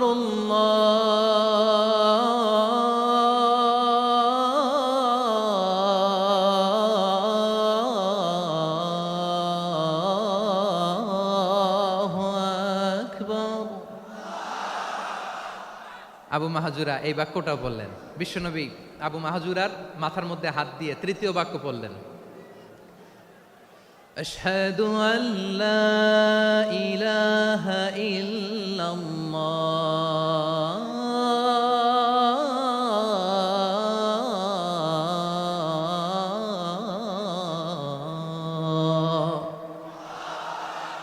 আবু মাহাজুরা তৃতীয় বাক্য পড়লেন। বিশ্বনবী একটা বাক্য পরে আবু মাহাজুরা পরে, বিশ্বনবী পরে আবু মাহাজুরা পরে। আবু মাহাজুরা কিন্তু অমুসলিম, মুশরিক। আবু মাহাজুরা বলে, এক একটা বাক্য পড়ি আমার কলিজাটা গলে ঠান্ডা হয়ে যায়। এতদিন মোহাম্মদকে গালি দিতাম, এখন মোহাম্মদ আমার মাথায় যখন হাত রাখছে আমার সারা শরীর ঠান্ডা হয়ে গেছে। বিশ্বনবী আজান শিখাচ্ছেন, একটা একটা বাক্য পড়ে আবু মাহাজুরাও পড়ে, বিশ্বনবী পড়ে আবু মাহাজুরাও পড়ে। পুরো বাক্যগুলো যখন শেষ, আজান শেষ, আবু মাহাজুরাও যখন পুরো আজান পড়লেন, আবু মাহাজুরা বললেন, এতদিন মোহাম্মদের চেহারা দেখলে আমার ঘৃণা লাগতো, আজ থেকে মোহাম্মদের চেহারার চেয়ে প্রিয় চেহারা আমার কাছে নাই। আবু মাহাজুরা বললেন, ও মুহাম্মদ, আজানের বাক্য তো আপনি আমারে শেখালেন, এখানেই শেষ করবেন না, আপনি আমারে পড়ায় দেন লা ইলাহা ইল্লাল্লাহু মুহাম্মাদুর রাসূলুল্লাহ সাল্লাল্লাহু আলাইহি ওয়াসাল্লাম। বিশ্বনবীর সাথে দাঁড়িয়ে উনি শাহাদা পড়ে মুসলমান হয়ে গেলেন। এবার আবু মাহাজুরা বলে, ইয়া রাসূলুল্লাহ, ইয়া হাবিবাল্লাহ, আমি মুমিন হয়েছি, মুসলমান হয়েছি, আপনার কাছ থেকে আজান শিখার সৌভাগ্য আমি লাভ করেছি গো নবী। আমার কণ্ঠের বড় তারিফ করেছেন আপনি, আমার আজানকে আপনি পছন্দ করেছেন। একটা জিনিস আপনার কাছে চাই, আপনি আমাকে মক্কার মসজিদুল হারামের মুয়াজ্জিন হিসেবে অ্যাপয়েন্ট করে দে। বিষ্ণু ইসা ইসলাম বললেন, যাও আবু মাহজুরা, আমি তোমাকে পৃথিবীর শ্রেষ্ঠতম মসজিদ মক্কার মসজিদুল হারামের মুয়াজ্জিন হিসেবে অ্যাপয়েন্ট করে দিলাম। দেখছেন কিভাবে ট্যালেন্ট হান্টিং করতে হয়, কিভাবে হিউম্যান রিসোর্স মানব সম্পদকে ব্যবহার করতে হয়। আসছিল আজানকে ভেঙাইতে, আসছিল কেন? আজানকে ব্যঙ্গ করার জন্য, বিকৃত করার জন্য। আজানকে বিকৃত করতে যে ইসলামের সবচেয়ে শ্রেষ্ঠ মসজিদের মুয়াজ্জিন হয়ে গেল। পড়েন সুবহানাল্লাহ। হযরত আবু মাহজুরা রাদিয়াল্লাহু তাআলা আনহু ওনার এই সুললিত কণ্ঠ ব্যবহার করে মসজিদুল হারামে এত সুন্দর করে আল্লাহু আকবার বলে আজান দিতেন, মানুষগুলোর, মুসল্লিগুলোর, মক্কাবাসীর হৃদয়কে তিনি বিগলিত করে দিতেন, মানুষের হৃদয়কে ঠান্ডা হয়ে যেত। শুধু এখানেই শেষ না আমার যশোরের ভাইয়েরা। বিশ্বনবী যখন সাইয়েদনা আবু মাহজুরা রাদিয়াল্লাহু তাআলা আনহুকে আজান শিখাচ্ছিলেন, বলেন তো বিশ্বনবীর হাতটা কোথায় ছিল? আবু মাহজুরার মাথার সামনে, এই চুলের উপরে ছিল। আবু মাহজুরা ওই স্মৃতিটাকে ধারণ করবার জন্য, ওই স্মৃতিকে বহন করার জন্য বিশ্বনবীর মোবারক হাত আবু মাহজুরার কপালের চুলের যেই জায়গায় লেগেছে, মৃত্যুর আগের দিন পর্যন্ত আবু মাহজুরা মাথার ওই চুলে কোনোদিন ছুরি আর কামার লাগায় নাই, সেখানে কেচি লাগায় নাই, চুলের মধ্যে খুর লাগায় নাই। আবু মাহজুরা ডান দিকের চুল কাটতো, বাম দিকের চুল কাটতো, পেছনের চুল কাটতো, সামনের চুল কাটতো না। আবু মাহজুরা রাদিয়াল্লাহু তাআলা আনহুর সামনের চুলগুলো বড় হতে হতে যখন এত বড় হয়ে যায়, তিনি চুলগুলো পেঁচিয়ে মাথার মধ্যে রাখতেন, তারপরে তিনি পাগড়ি পরতেন। সবাই জিজ্ঞেস করতো, আবু মাহজুরা, এটা আবার কেমন স্টাইল? দেখতে তোমারে কি বিদঘুটে লাগে, কেমন অড লাগে, কেমন খারাপ দেখা যায়। মক্কায় এমন কোনো মানুষ তো দেখি নাই, ডানে চুল কাটে, বায়ে চুল কাটে, পেছনে চুল কাটে, সামনে কাটে না। ওরে আবু মাহজুরা, কেমন দেখা যায় তোমারে? তুমি সামনের চুল কাটো না কেন? আবু মাহাজুরা বলে, আমি হাঁটু গেড়ে পেয়ারা নবীর সামনে বসেছিলাম, আমার এই মাথার চুলের মধ্যে মুবারক হাত লাগিয়ে বিশ্বনবী নিজে আমাকে আজানের প্রতিটা বাক্য শিক্ষা দিয়েছেন। বিশ্বনবীর মোবারক হাত, পবিত্র হাত আমার মাথার চুলের যেই জায়গায় লেগেছে, আমি চাই ওই চুলগুলা নিয়ে আমি আমার কবরের ভিতরে যাব। সাইয়েদনা আবু মাহজুরা রাদিয়াল্লাহু তাআলা আনহু ইন্তেকালের আগের পর্যন্ত মাথার সামনের চুলগুলা কাটে নাই। মাথার সামনের চুল তিনি কাটেন নাই। সুবহানাল্লাহি বিহামদি। কেমন ভালোবাসতেন বিশ্বনবী সাহাবীদেরকে, সাহাবারা কেমন ভালোবাসতেন বিশ্বনবীকে। সামনের চুলগুলো বড় হতে হতে এত বড় ছিল, পেঁচিয়ে রেখে পাগড়ি পরতেন, কাটতেন না। নবীর হাত লেগেছিল। সুবহানাল্লাহ পড়েন। তাহলে what is the lesson? Moral of the story কি? মোরাল অফ দ্য স্টোরি হচ্ছে, আসছিল আজানকে ব্যঙ্গ করার জন্য, বিকৃত করার জন্য, হয়ে গেল মসজিদুল হারামের মুয়াজ্জিন। দেখেন বিশ্বনবী একটা খারাপ সিচুয়েশনের মধ্যে থেকে কি ভালো জিনিস বের করে আনলেন। আমি যে শুরুতে বলেছি কিভাবে তিনি হিউম্যান রিসোর্সকে ডেভেলপ করেছেন, ম্যানেজ করেছেন। তিনি যে চৌকুশ ট্যালেন্ট হান্টার ছিল, দেখেন সবার মধ্যে থেকে এর বাছাই করে মুয়াজ্জিন বানাই দিয়েছেন। সুবহানাল্লাহ পড়েন। তার মানে এই না সবাইরে ধরে ধরে উনি মুয়াজ্জিন বানাইছেন। যার যেই ট্যালেন্ট আছে তাকে ওই কাজে অ্যাসাইন করেছেন। যার যেই প্রতিভা আছে তার প্রতিভাকে ইসলামের কাজে লাগিয়েছেন। সুবহানাল্লাহ পড়েন। যায়েদ বিন সাবেত রাদিয়াল্লাহু তাআলা আনহু নাম শুনেছেন? যশোর কথা বেরোয় না। যদি জিগায় সালমান খানের নাম শুনছেন, সবাই হাত তুলবে, জি হুজুর শুনছি, মানে সব দেখা শেষ। সালমান খান, আমির খান, অমুক খান, সব খান মুখস্থ, কিন্তু যায়েদ বিন সাবেতের নাম মুখস্থ নাই মুসলমানদের। যেই সাহাবী মাথার সামনের চুল কাটে নাই, মসজিদুল হারামের মুয়াজ্জিন বানাইছেন বিশ্বনবী, সাহাবীর নাম কি? খায়া ফেলাইছে, স্লোগানের সাথে খায়া ফেলাইছে। আবু মাহজুরা। কি নাম? আবু মাহজুরা আল জুমাহি রাদিয়াল্লাহু তাআলা আনহু। এই নামটা আজকে নিয়ে যাইতে হবে যশোর। আবু মাহজুরা রাদিয়াল্লাহু তাআলা আনহু। 2 নম্বরে বলছিলাম যায়েদ বিন সাবেত রাদিয়াল্লাহু তাআলা আনহু। বিশ্বনবী দেখলেন মদিনার এই আনসারী সাহাবী হাইলি ট্যালেন্টেড, ইন্টেলেকচুয়াল, মেরিটোরিয়াস, জ্ঞানের প্রতি তার আকর্ষণ, মারাত্মক আকর্ষণ। বিশ্বনবী তাকে দায়িত্ব দিলেন, কোরআন যা নাজিল হয় তুমি লিখো, কাতিবুল ওয়াহি বানায় দিলেন। সুবহানাল্লাহ। যায়েদ বিন সাবেতরে আবার আজান শিখান নাই, কারণ তার মধ্যে বিশ্বনবী প্রতিভা দেখেছেন, একাডেমিক প্রতিভা। বিশ্বনবীর একাডেমিক প্রজেক্টগুলো তিনি হ্যান্ডেল করতেন। যায়েদ বিন সাবেত ছিল বিশ্বনবীর ব্যক্তিগত সচিব। কি ছিল? ব্যক্তিগত সচিব। বোঝেন নাই? বিশ্বনবীর ব্যক্তিগত সচিব এবং দোভাষী। ইহুদিরা কিছু লিখে দিলে এটার অর্থ বিশ্বনবীরে বুঝায় দিতেন, আবার ইহুদিদের কাছে কিছু লিখতে হলে তিনি লিখে দিতেন। বিশ্বনবী একদিন বললেন, ইন্নী ওয়াল্লাহি মা আমানু ইয়াহুদা আলা কিতাব। ইহুদিরা যে চিঠি পাঠায় অর্থ তো বুঝি না, আরেক ইহুদি আইনে অর্থ করা লাগে। আবার ইহুদিদের কাছে কিছু লিখে পাঠাইতে চাইলে আমরা তো লিখতে পারি না, ইহুদিরে দিয়ে লেখা লাগে। ওরা যে পয়রা শোনায় লিখে দেয়, আমি ওদের বিশ্বাস করি না। আমার নিজের একজন লোক দরকার। বিশ্বনবী এই যায়েদ বিন সাবেতকে চুজ করলেন ল্যাঙ্গুয়েজের জন্য। উনি বললেন, যায়েদ তোমার সফট স্কিলকে ডেভেলপ করতে হবে, তুমি হিব্রু ল্যাঙ্গুয়েজ শিখে ফেলো। যায়েদ বিন সাবেত বলল, বিশ্বনবীর মোটিভেশন আর ইন্সপিরেশন পেয়ে আমি 15 দিনে ইহুদিদের এই হিব্রু ল্যাঙ্গুয়েজ শিখে ফেললাম। শুধু শিখে ফেললাম না, হাত্তা হাদিকতু, even I became master in the language. এই ভাষা আমি পারদর্শী হয়ে গেলাম। এরপরে ইহুদিরা চিঠি লিখে পাঠালে আর কোনো ইহুদি ডাকা লাগতো না, আমি নবীর এটার অর্থ শুনে পরে বুঝাই দিতাম। আবার ইহুদিদের কাছে চিঠি লেখা লাগলে আমি যায়েদ বিন সাবেত চিঠি লিখে দিতাম। সুবহানাল্লাহ। দেখেন এত সাহাবীর মধ্য থেকে বিশ্বনবীর একাডেমিক প্রজেক্ট, ব্যক্তিগত সচিব, দোভাষী হিসেবে তিনি যায়েদ বিন সাবেতের মতো তরুণকে নির্বাচিত করেছেন। কেমন ট্যালেন্ট হান্টার ছিল আমার নবী। সুবহানাল্লাহ পড়বেন না? বিশ্বনবীর ইন্তেকালের পরে সাইয়েদনা আবু বকর রাদিয়াল্লাহু তাআলা আনহু যখন খলিফা হয়ে আসলেন, কোরআনকে সংকলনের দায়িত্ব দেয়া লাগবে, কোন সাহাবীকে দিবেন? সব সাহাবারা মিলে পরামর্শ করলেন। সাইয়েদনা আবু বকর, ওমর সবাই মিলে বিশাল কোরআন সংকলনের গুরু দায়িত্ব বিশ্বনবীর ব্যক্তিগত সচিব, বিশ্বনবীর দুভাষী, বিশ্বনবীর সিলেক্ট করাই লোক যায়েদ ইবনে সাবিত রাদিয়াল্লাহু তাআলা আনহুকে দিয়েছে।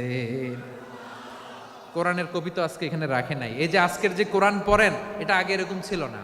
কোরআন নাজিল হলে সাহাবারা চামড়ার, ওটের চামড়ায় লিখে ফেলতো, ওটের চ্যাপ্টা হাড্ডির মধ্যে লিখে ফেলতো, গাছের গুড়ির মধ্যে লিখে ফেলতো, বিভিন্ন জনের কাছে ছড়ানো ছিটানো ছিল। আবু বকর রাদিয়াল্লাহু তাআলা আনহু একসাথে করলেন, পরবর্তীতে উসমান রাদিয়াল্লাহু তাআলা আনহু একসাথে করলেন 114 সূরার। এখন এই মুসহাফ, এই কম্পাইলেশন, এই কপি আমরা পেয়েছি, যার হিউজ কন্ট্রিবিউশন ছিল। এই পুরো কোরআন কম্পাইলেশনের প্রজেক্ট ম্যানেজার ছিল যায়েদ বিন সাবিত রাদিয়াল্লাহু তাআলা আনহু। কোরআন কম্পাইলেশনের প্রজেক্ট ম্যানেজার, দেখেন উনারে মাথায় হাত দিয়ে আজান শিখায় নাই, সুবহানাল্লাহ কইবেন না?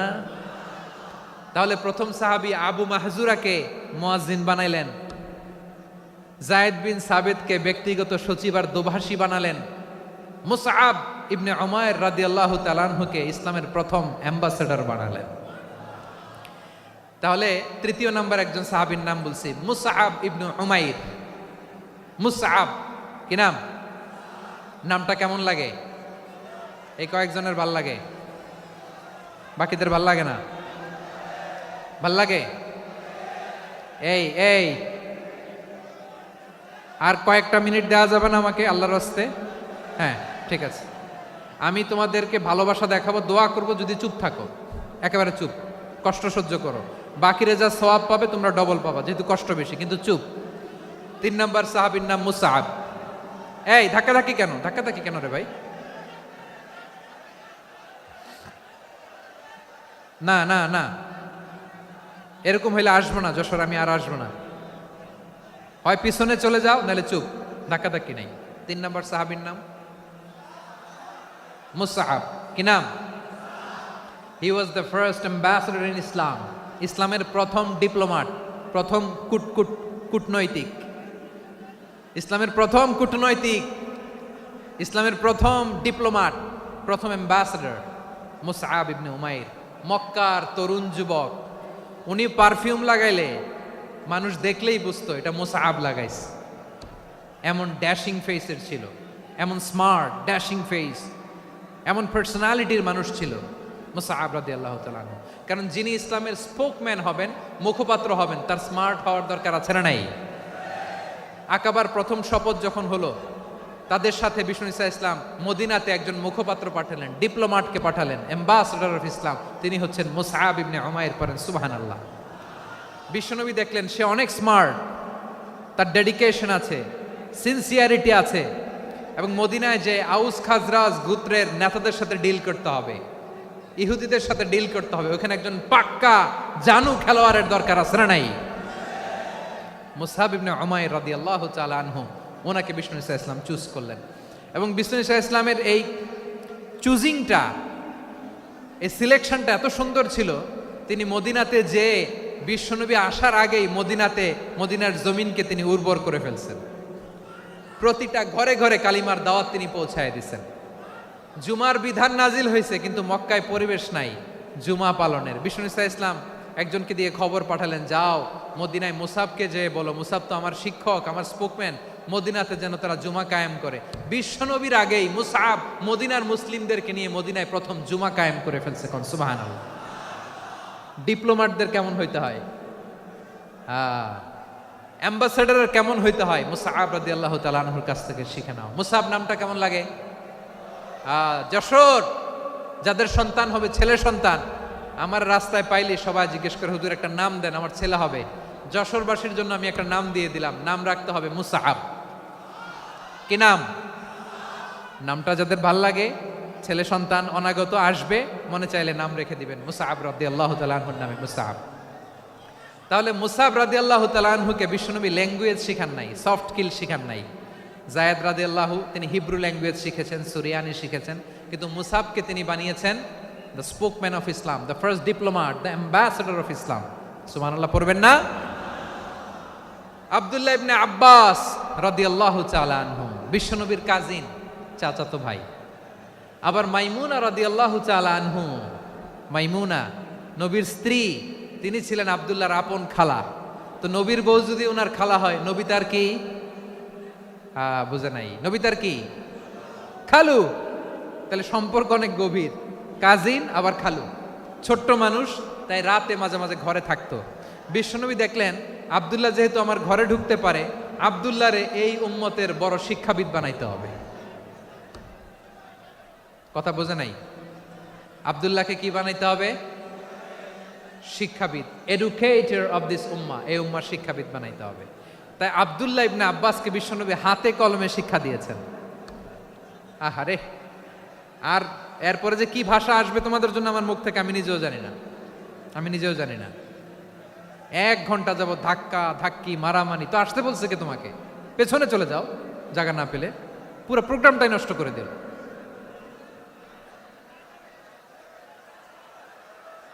জি, আমার দিকে তাকান, আমি শেষ করে দিচ্ছি। হবে না, ইন্টেলেকচুয়াল আলোচনা এখানে হবে না, আমি বুঝতে পারছি, আমি শেষ করে দিচ্ছি। আব্দুল্লাহ ইবনে আব্বাস রাদিয়াল্লাহু তাআলা আনহু, মনোযোগ দিয়ে কয়েকটা মিনিট শুনুন, আমি এখনই শেষ করে দিচ্ছি, এরপর আওয়াজ করবে। এই যে এগুলো কি আমি বুঝলাম না। আমি বললাম না সব করা যাবে, বসে যাও, শুয়ে যাও, চলে যাও, আওয়াজ করা যাবে না। অন্যকে বসো এটাও বলার দরকার নেই, জাস্ট এদিকে তাকাও। আল্লাহ। আব্দুল্লাহ ইবনে আব্বাস রাদিয়াল্লাহু তাআলা আনহু, ওনাকে বিশ্বনবী হাতে কলমে শিক্ষা দিয়েছেন, যেহেতু উম্মতের শিক্ষাবিদ হবেন, এডুকেটর হবেন। তো বিশ্বনবী রাতে যখন তাহাজ্জুদ পড়তেন, ছোট্ট আব্দুল্লাহ ঘরে থাকতো। বুঝতে পেরেছেন? ছোট্ট মানুষ তো ঘরে থাকতো। তো বিশ্বনবী তাহাজ্জুদের জন্য একবার দাঁড়িয়েছেন,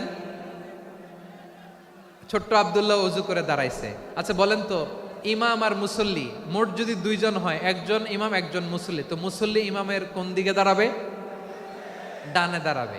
ছোট্ট আব্দুল্লাহ বোঝে নাই, বিশ্বনবী তাহাজ্জুদ শুরু করেছেন, উনি ইক্তেদা করছেন আর দাঁড়াইছেন বায়ে। কোথায় দাঁড়িয়েছেন? আব্দুল্লাহ বলেন, যখন আমি বায়ে দাঁড়ালাম, আখাযা রাসূলুল্লাহ সাল্লাল্লাহু আলাইহি ওয়াসাল্লাম উযুনি আল ইউমনা ইয়াফতিলুহা, বিশ্বনবী নামাজরত অবস্থায় আমার কান ধরে টেনে আমার ডান দিকে এনে দাঁড় করায় দিলেন। পড়েন সুবহানাল্লাহ। দেখেন, হাতে কলমে শিক্ষা। আর জীবনে ভুলাবে? কথা কয় না, আর ভুলাবে? আর ভুল হবে না। এভাবে বিশ্বনবীর অনেক সঙ্গ পেয়েছেন, সফর করেছেন, একই বাহনে বসেছেন, এক বাহনে বসে লম্বা নাসিহত করেছেন, বলেছেন, ইয়া গোলাম ইহফাদিল্লাহ ইয়াহফাজকা, ইহফাদিল্লাহ তাজিদহু তুজাহাক, ইযা সাআলতা ফাসআলিল্লাহ ওয়া ইযা ইসতাআনতা ফাসতাইন বিল্লাহ। আল্লাহর বিধান মানো, আল্লাহর বিধান রক্ষা করো, আল্লাহ তোমায় রক্ষা করবে। আব্দুল্লাহ, চাইতে হলে আল্লাহর কাছে চাও, সাহায্য চাইতে হলে আল্লাহর কাছে সাহায্য চাও। মনে রাখো, গোটা বিশ্বের সবাই যদি তোমার সাহায্য করতে চায়, ততটুকুই করতে পারবে যতটুকু আল্লাহ তোমার নসিবে রেখেছে। গোটা বিশ্ব যদি তোমার বিরুদ্ধে ষড়যন্ত্রে দাঁড়িয়ে যায়, ক্ষতি ততটুকু করতে পারবে যতটুকু তোমার জন্য বরাদ্দ আছে, এর বাইরে কিছু করতে পারবে না। আওয়াজ করে বলেন ঠিক কিনা? এভাবে হাতে কলমে শিখিয়েছেন, বিশ্বনবীর সঙ্গ পেয়েছেন, ওনাকে বিষ্ণু ইসলাম শিক্ষাবিদ, এডুকেটর অফ দিস উম্মাহ হিসেবে সিলেক্ট করেছেন, হাতে কলমে শিখিয়েছেন।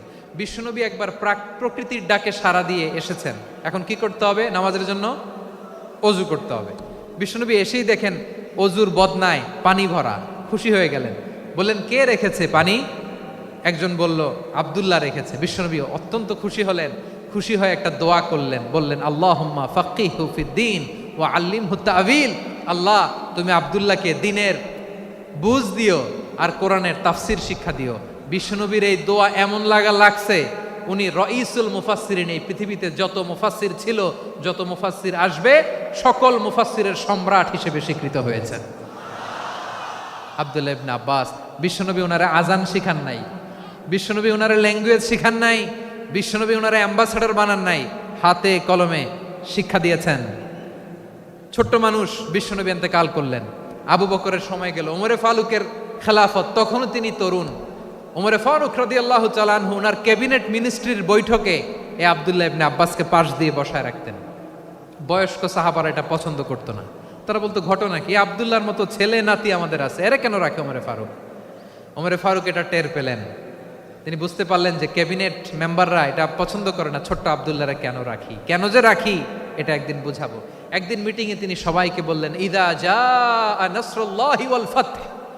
এই আয়াত দ্বারা উদ্দেশ্য কি বলেন তো মুরব্বী সাহাবীরা? এক সাহাবী বলেন, এই সূরা দ্বারা উদ্দেশ্য আল্লাহ বলেছেন আমাদেরকে বিভিন্ন ল্যান্ড, বিভিন্ন এলাকা বিজয় করতে হবে। ওমরে ফারুক বললেন, না, হয়নি। আরেকজন বললেন, বিজয় হওয়ার পর আমাদের বেশি বেশি আল্লাহর বরত্বের ঘোষণা দিতে হবে, এটা উদ্দেশ্য। ওমরে ফারুক বললেন, না, হয় নাই। যারে জিজ্ঞেস করেন কেউ পারে না। সব শেষে বিশ্বনবী ছোট্ট আব্দুল্লাহরে বলেন, আব্দুল্লাহ, ইদা জাআ নাসরুল্লাহি ওয়াল ফাতহ এর দ্বারা উদ্দেশ্য কি বলো তো? ছোট্ট আব্দুল্লাহ বলেন, হুয়া আজালু রাসূলিল্লাহ। এই আয়াত দ্বারা বিশ্বনবীর বিদায়কে উদ্দেশ্য নেওয়া হয়েছে।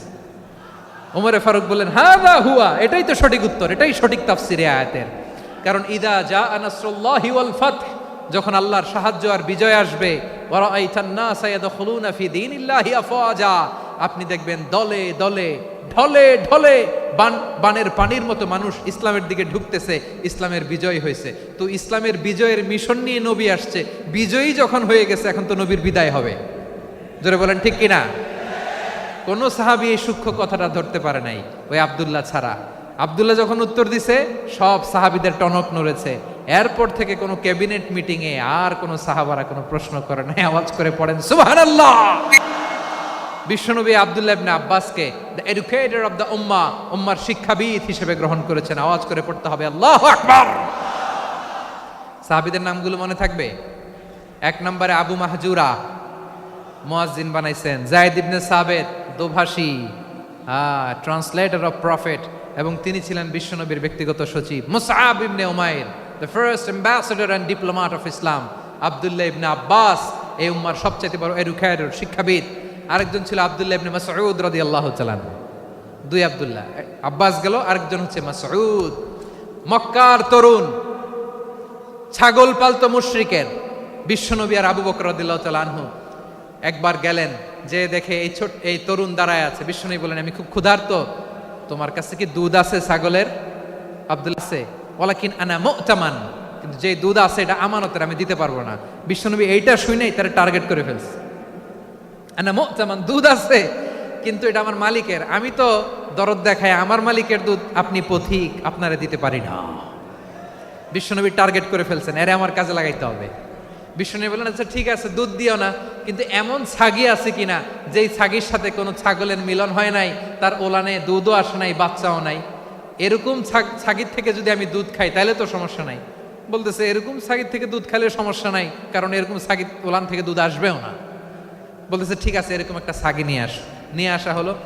বিশ্বনবী বিসমিল্লাহ বলে ওই ছাগির ওলানে হাত দিলেন। হাত দিতে দেরি, পুরো ওলানটা দুধে ভরে যেতে দেরি হয় না। বিশ্বনবী আর আবু বকর রাদিয়াল্লাহু তাআলা আনহু দহন করে পেট ভরে খেলেন। এই দৃশ্য আব্দুল্লাহ ইবনে মাসউদের হৃদয়ে দাগ কাটলো। এই মুজিজা দেখে তিনি বললেন, আশহাদু আল্লা ইলাহা ইল্লাল্লাহ ওয়া আশহাদু আন্না মুহাম্মাদুর রাসূলুল্লাহ। তিনি ষষ্ঠ মুসলিম ছিলেন, 6 নম্বর মুসলমান। ওনাকে টার্গেট করে বিশ্বনবী দেখলেন এমন ইন্টেলেকচুয়াল ব্রেন, উনি সূক্ষ্ম সূক্ষ্ম জিনিস বুঝে বেশি, ফিকহি জ্ঞান ওনার মধ্যে বেশি। বিশ্বনবী ওনাকে কোরআনের জ্ঞান শিক্ষা দিতে লাগলেন। উনি বিশ্বনবী সবার কাছে কোরআন শোনায়, কিন্তু বিশ্বনবী নিজে আব্দুল্লাহ ইবনে মাসউদের কাছ থেকে কোরআন শুনতো। বিশ্বনবী একবার বললেন, ইকরা আলাইয়া ইয়া মাসউদ। ইবনে মাসউদ একবার শোনাও তো কোরআন দেখি। আব্দুল্লাহ ইবনে মাসউদ বলে, আকরাউ আলাইকা ওয়া আলাইকা উনজিল। নবী, আপনার উপর কোরআন নাজিল হয় আর আমি আপনার সামনে কোরআন পড়ব। বিশ্বনবী বললেন, ইন্নী উহিব্বু আন আসমাআহু মিন গায়রি। আমি নিজে পড়তে যেমনি ভালোবাসি, অন্যে পড়ুক আমি শুনবো, এটাও আমি ভালোবাসি। সূরা নিসা তিনি তেলাওয়াত করে শুনিয়েছেন। এমন সূক্ষ্ম বিষয় বিশ্বনবী উনাকে ধরিয়ে দিয়েছেন। উনি হয়ে গিয়েছেন আব্দুল্লাহ ইবনে আব্বাস, হয়েছেন রাইসুল মুফাসসিরিন, উনি হয়ে গিয়েছেন ফাকিহুল উম্মাহ। উনার চাইতে বড় ফকি এই পৃথিবী আর দেখবে না। চিল্লায় বলেন সুবহানাল্লাহ। উনি বলতেন, ওয়াল্লাহি ওয়াল্লাহি ইল্লাযী লা ইলাহা গায়রু মা উনজিলাত সূরাতুন ইল্লা ওয়া আনা আ'লামু আইনা উনজিলাত ওয়া ফীমা উনজিলাত।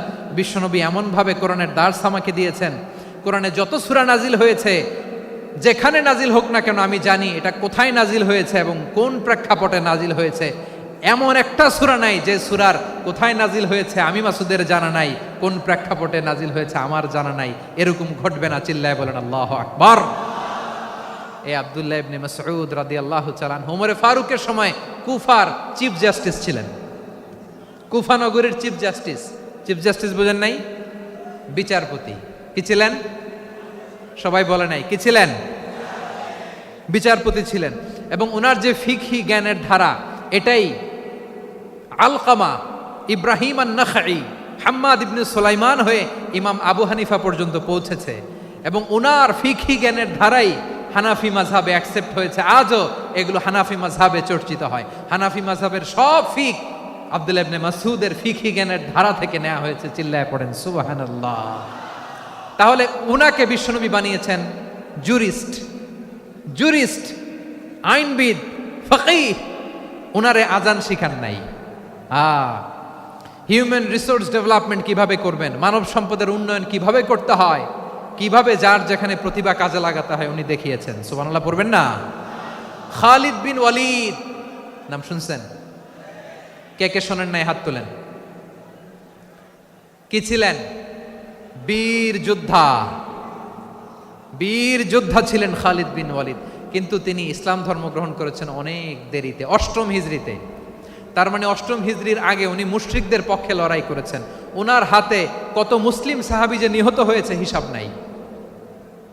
বিশ্বনবী টার্গেট করে রাখছে, তুমি আমাদের মুসলিমদের এত ক্ষতি করলা, তুমি যখন মুসলমান হবা তোমারে দিয়ে আমি এমন কাম করামু যে এটা আর কেউ করতে পারবে না। সুবহানাল্লাহ নাই? যশোর ক্লান্ত হয়ে গেছে।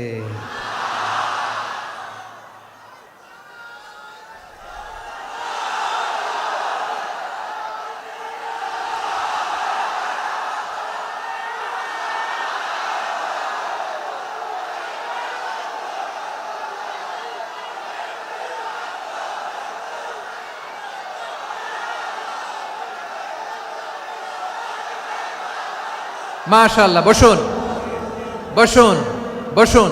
খালিদ বিন ওয়ালিদ রাদিয়াল্লাহু তাআলা আনহু 8ম হিজরিতে মুসলিম হয়েছেন, মক্কা বিজয়ের আগে। তো মক্কা বিজয়ের আগে যখন মুসলিম হয়েছেন, এর আগে কি করছেন? কাফিরদের সাথে যুদ্ধ করেছেন। উনি উহুদের যুদ্ধে মুসলমানদের যে পরাজয় ভাব, কঠিন পরিস্থিতির মুখোমুখি ওনার কারণে পেছন থেকে এমন আতর্কিত আক্রমণ করেছেন, মুসলমানদেরকে কচুকাটা করেছেন। 8ম হিজরিতে আল্লাহ তাআলা হেদায়েতের নূর দিয়ে ওনার হৃদয়টাকে উজালা করে দিলেন। লা ইলাহা, এটা এমন বাণী যার হৃদয়ে একবার টাচ খাবে, এইটা থেকে সে আর পালিয়ে বেড়াতে পারে। ঝিনুকের ভেতর লুকিয়ে থাকে যেমন মতি, ঝিনুকের ভেতর লুকিয়ে থাকে যেমন মতি, কলমা শাহাদাতে আছে আল্লাহর জ্যোতি, কলমা শাহাদাতে আছে আল্লাহর জ্যোতি। ঠিক কিনা বলেন? মক্কা বিজয়ের আগে মুসলিম হলেন, হওয়ার পরেই বিশ্বনবীর টার্গেট ফুলফিল হলো। ওই যে টার্গেট করে রেখেছেন আর দোয়া করেছেন, খালিদ বিন ওয়ালিদ যদি মুসলিম হয় তাকে আমি মিলিটারি চিফ বানাবো। ওনাকে আজান শিখান নাই, ওনারে কান ধইরা নামাজের এই মাথা থেকে ওই মাথা আনান নাই, ফিকহি কোরআনের সূক্ষ্ম তাফসীর ওনারে শিখান নাই, অ্যাম্বাসেডর বানান নাই। বিষ্ণু ইসলাম ওনাকে সামরিক অভিযানে প্রেরণ করেছেন। সামরিক অভিযানে তিনি প্রেরণ করেছেন। উনার জীবদ্দশায় উনার নেতৃত্বে যতগুলো যুদ্ধ হয়েছে, একটা যুদ্ধেও তিনি পরাজয় বরণ করেন নাই। ওমরে ফারুকের সময়কালে তিনি চিফ অফ মুসলিম মিলিটারি, মানে মুসলিম সেনাপতি হয়েছেন। যশোর আওয়াজ করো, ঠিক কিনা বলো? সেনাপতি, মুসলিম সেনাপতি। তাহলে কিভাবে হিউম্যান রিসোর্স ব্যবহার করতে হয় গোটা বিশ্ব আমার নবীর কাছ থেকে শিখে নাও। খালিদ বিন ওয়ালিদ, ওনাকে বিশ্বনবী একটা উপাধি দিয়েছেন। উপাধিটা হচ্ছে সাইফুল্লাহিল মাসলুল, আল্লাহর নাঙ্গা তরবারি, আল্লাহর খোলা তরবারি, দ্য ওপেন সোর্ড অফ আল্লাহ। খালিদ বিন ওয়ালিদ মুসলিম সেনাপতি। হাসান বিন সাবেত নাম শুনছেন? দেখি উনি কি ছিল বলেন। রাসূলের সভা কবি, কালচারাল হিজিমনিকে ডিফিট করার জন্য। উনি ভালো অস্ত্র চালানো জানতেন না, ওই কাজে উনি যেতেন না। ওনার ছিল কাব্য প্রতিভা। কাফিররা কবিতা দিয়ে নবীকে গালি দিত। বিশ্বনবী বলতেন, ইয়া হাসান আজিব আন রাসূলিল্লাহ, তুমি নবীর হয়ে কাফেরদের এই কথাগুলোর জবাব দাও।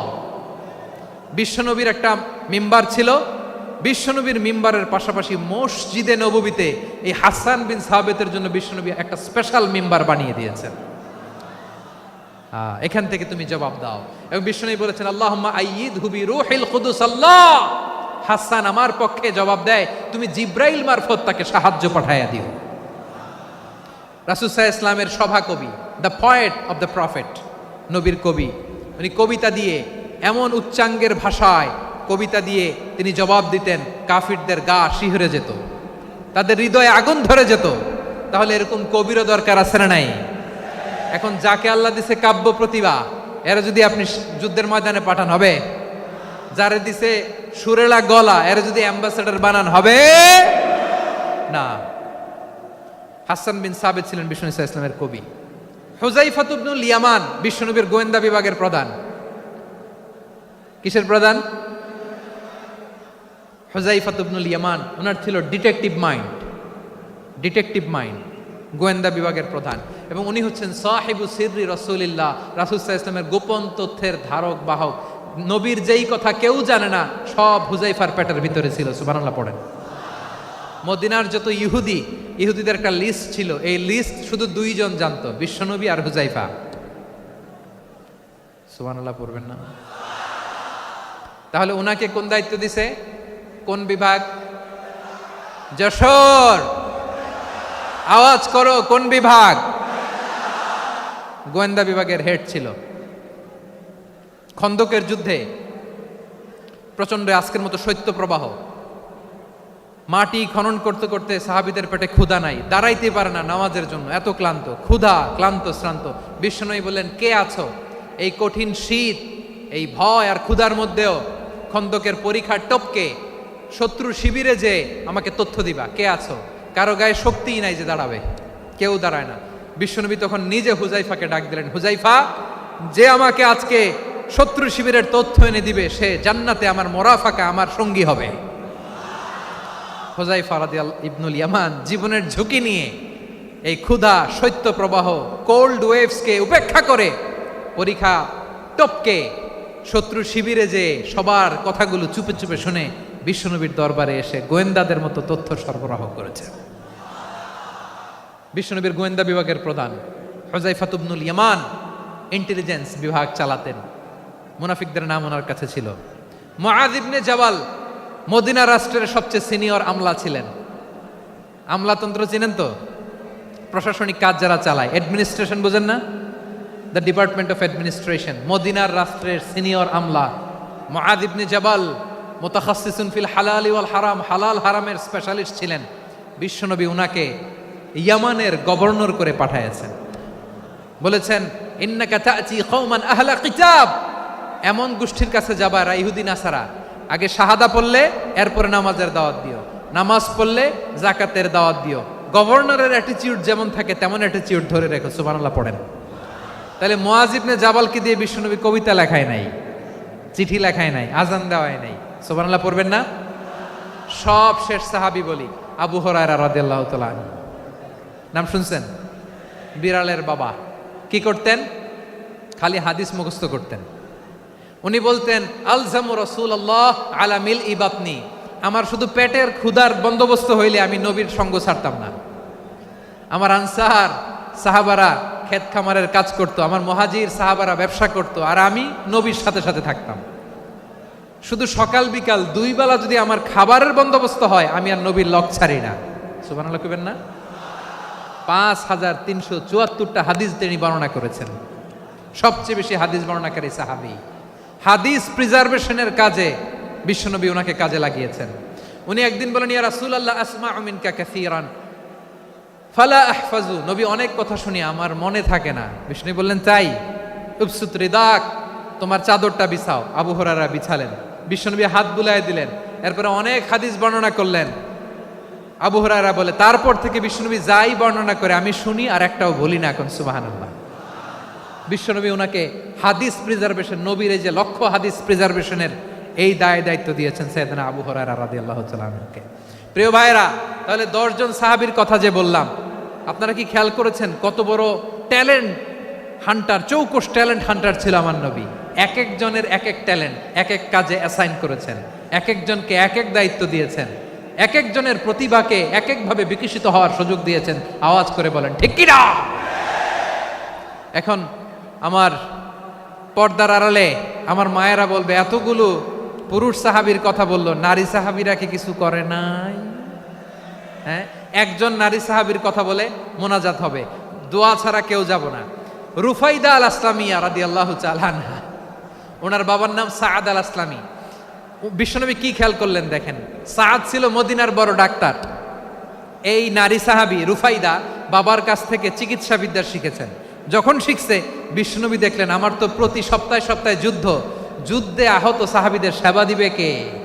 বিশ্বনবী রুফাইদাকে বললেন, রুফাইদা তুমি মসজিদে নববীর পাশে একটা মেডিকেল ক্যাম্প করো।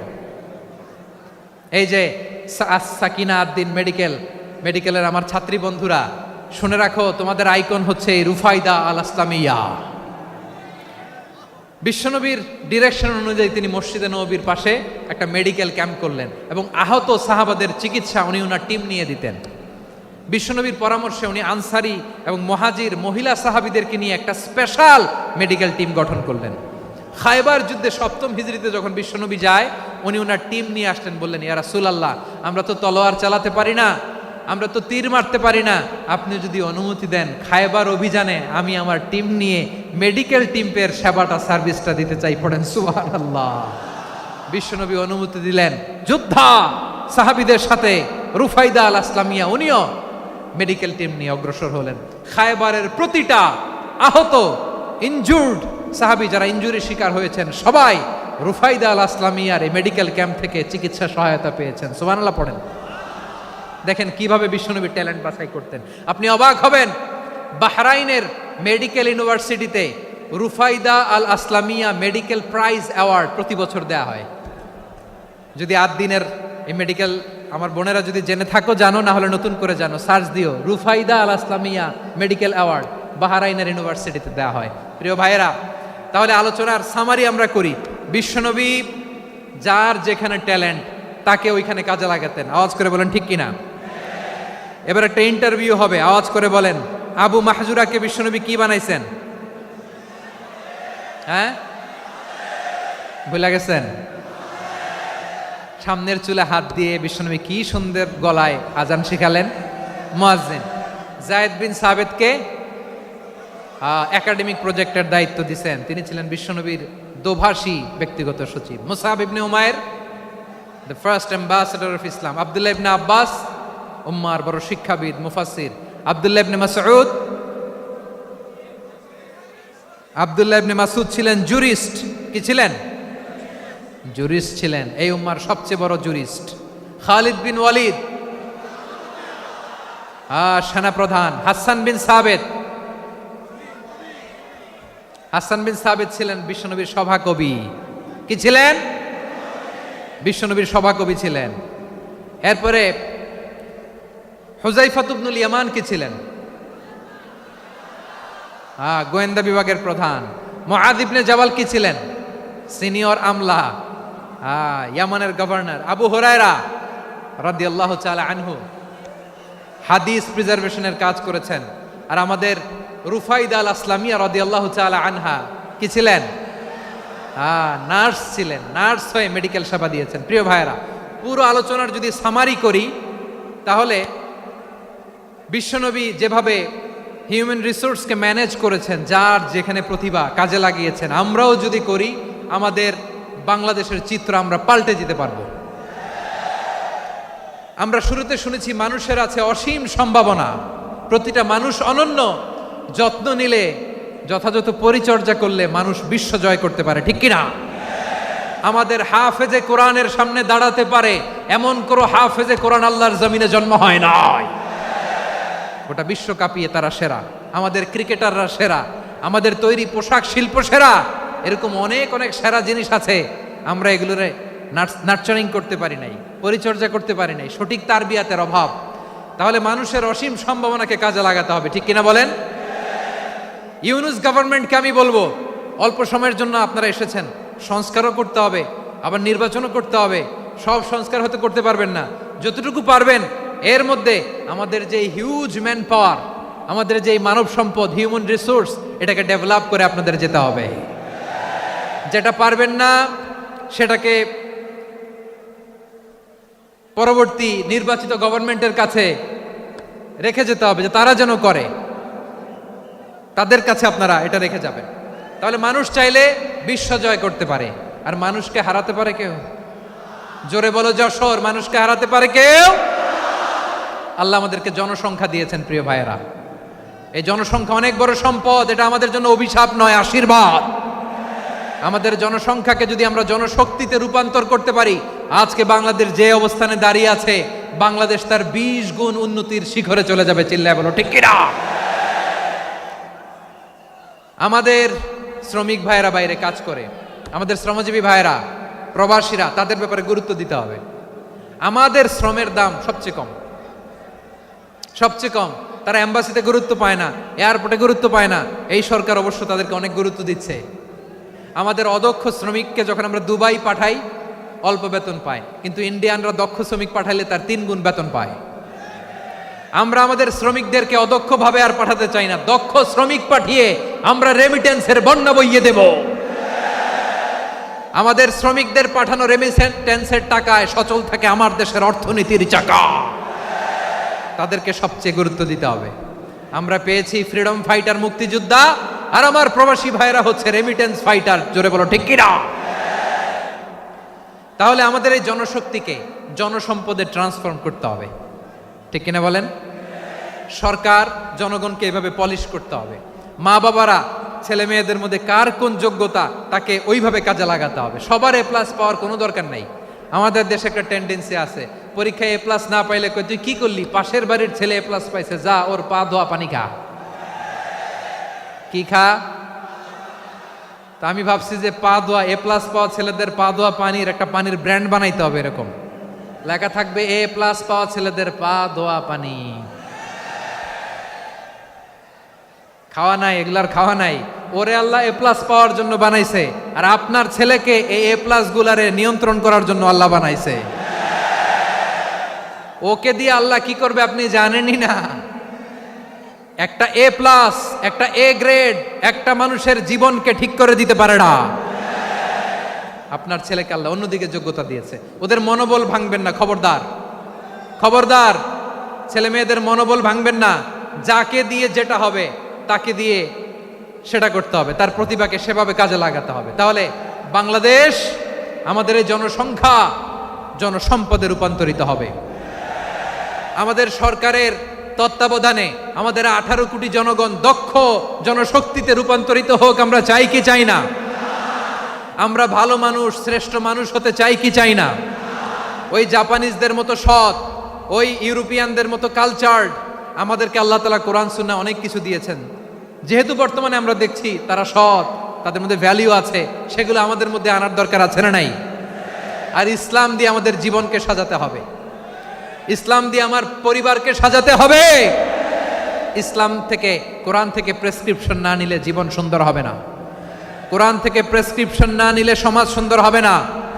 কোরআনের প্রেসক্রিপশন না মানলে রাষ্ট্র সুন্দর হবে না। কোরআনের প্রেসক্রিপশন অ্যাপ্লাই না করলে শুধু দুর্নীতি দমন কমিশন দিয়ে দুর্নীতি বন্ধ করা যাবে না। এজন্য কোরআনের আইন আমরা চাই কি চাই না? প্রিয় ভাইয়েরা, হিউম্যান রিসোর্স ডেভেলপমেন্ট, মানব সম্পদের উন্নয়ন, আমাদের সরকার যেন এদিকে নজর দেয়। আমরা যেন এই ব্যাপারে যত্নবান হয়ে উঠি। যাকে আল্লাহ যে যোগ্যতা দিয়েছে, এই যোগ্যতা দিয়ে আমরা যেন ইসলামের জন্য, দেশের জন্য কাজ করি। আমরা যেন আমাদের স্কিল ডেভেলপ করি, আমাদের পটেনশিয়ালকে ডেভেলপ করি। মোরালিটি, ভ্যালিউজ নিয়ে শায়েখ আহমদুল্লাহ আলোচনা করেছেন, এগুলো দিয়ে যেন আমরা আমাদেরকে সাজাই। আল্লাহ তাআলা আমাদের দেশকে তুমি নিরাপদ করো, আমরা পড়ি আমিন। আল্লাহ আমার 18 কোটি জনগণকে তুমি জনশক্তিতে রূপান্তরিত করো, আমিন। আল্লাহ আমরা হাতে হাত রেখে, কাঁধে কাঁধ মিলিয়ে, ভাইয়ে ভাইয়ে যেন এই দেশকে গড়তে পারি, আল্লাহ তুমি তৌফিক দান করো, আমরা পড়ি আমিন। আমার প্রিয় মহিউদ্দিন ভাই বলেছেন, হুজুর এমন একটা ঘোষণাপত্র দিয়ে যাবেন আজকের এই ঐতিহাসিক যশোরের প্রোগ্রামে, যেটা গোটা বাংলাদেশে মানুষ এটার উপর আমল করে। আমি যে কথাটা বলেছি এটাই, আসুন আমরা আমাদের জনসংখ্যাকে জনসম্পদে ট্রান্সফর্ম করি। আমাদের জনসংখ্যাকে আমরা যেন জনশক্তিতে রূপান্তরিত করি। জনসংখ্যাকে ট্রান্সফর্ম করে জনশক্তি দিয়ে আমরা যেন আগামীর বাংলাদেশ, স্বাধীন বাংলাদেশ 2.0-কে গড়ে তুলি। আল্লাহ তাআলা আমাদের সবাইকে কথাগুলো বোঝার, আমল করার তৌফিক দান করুন। এই জেনজি, ক্ষমা করে দিও আমাকে, অনেক ধমক দিছি, বকা দিছি। আল্লাহ তোমাদেরকে করুক, কবুল করুক, যশোরবাসীকে কবুল করুক, আর দিনকে কবুল করুক, এই মেডিকেল কলেজকে কবুল করুক, ইসলামের জন্য বাদ ভাঙা এই জোয়ার এবং উচ্ছ্বাসকে আল্লাহ তাআলা কবুল করুক। হাযা মা ইনদি ওয়াল ইলমু ইনদাল্লাহ আলাইহি তাওয়াক্কালতু ওয়া ইলাইহি উনীব। সুবহানাকাল্লাহুম্মা বিহামদিকা আশহাদু আল্লা ইলাহা ইল্লা আনতা আস্তাগফিরুকা ওয়া আতুবু ইলাইক।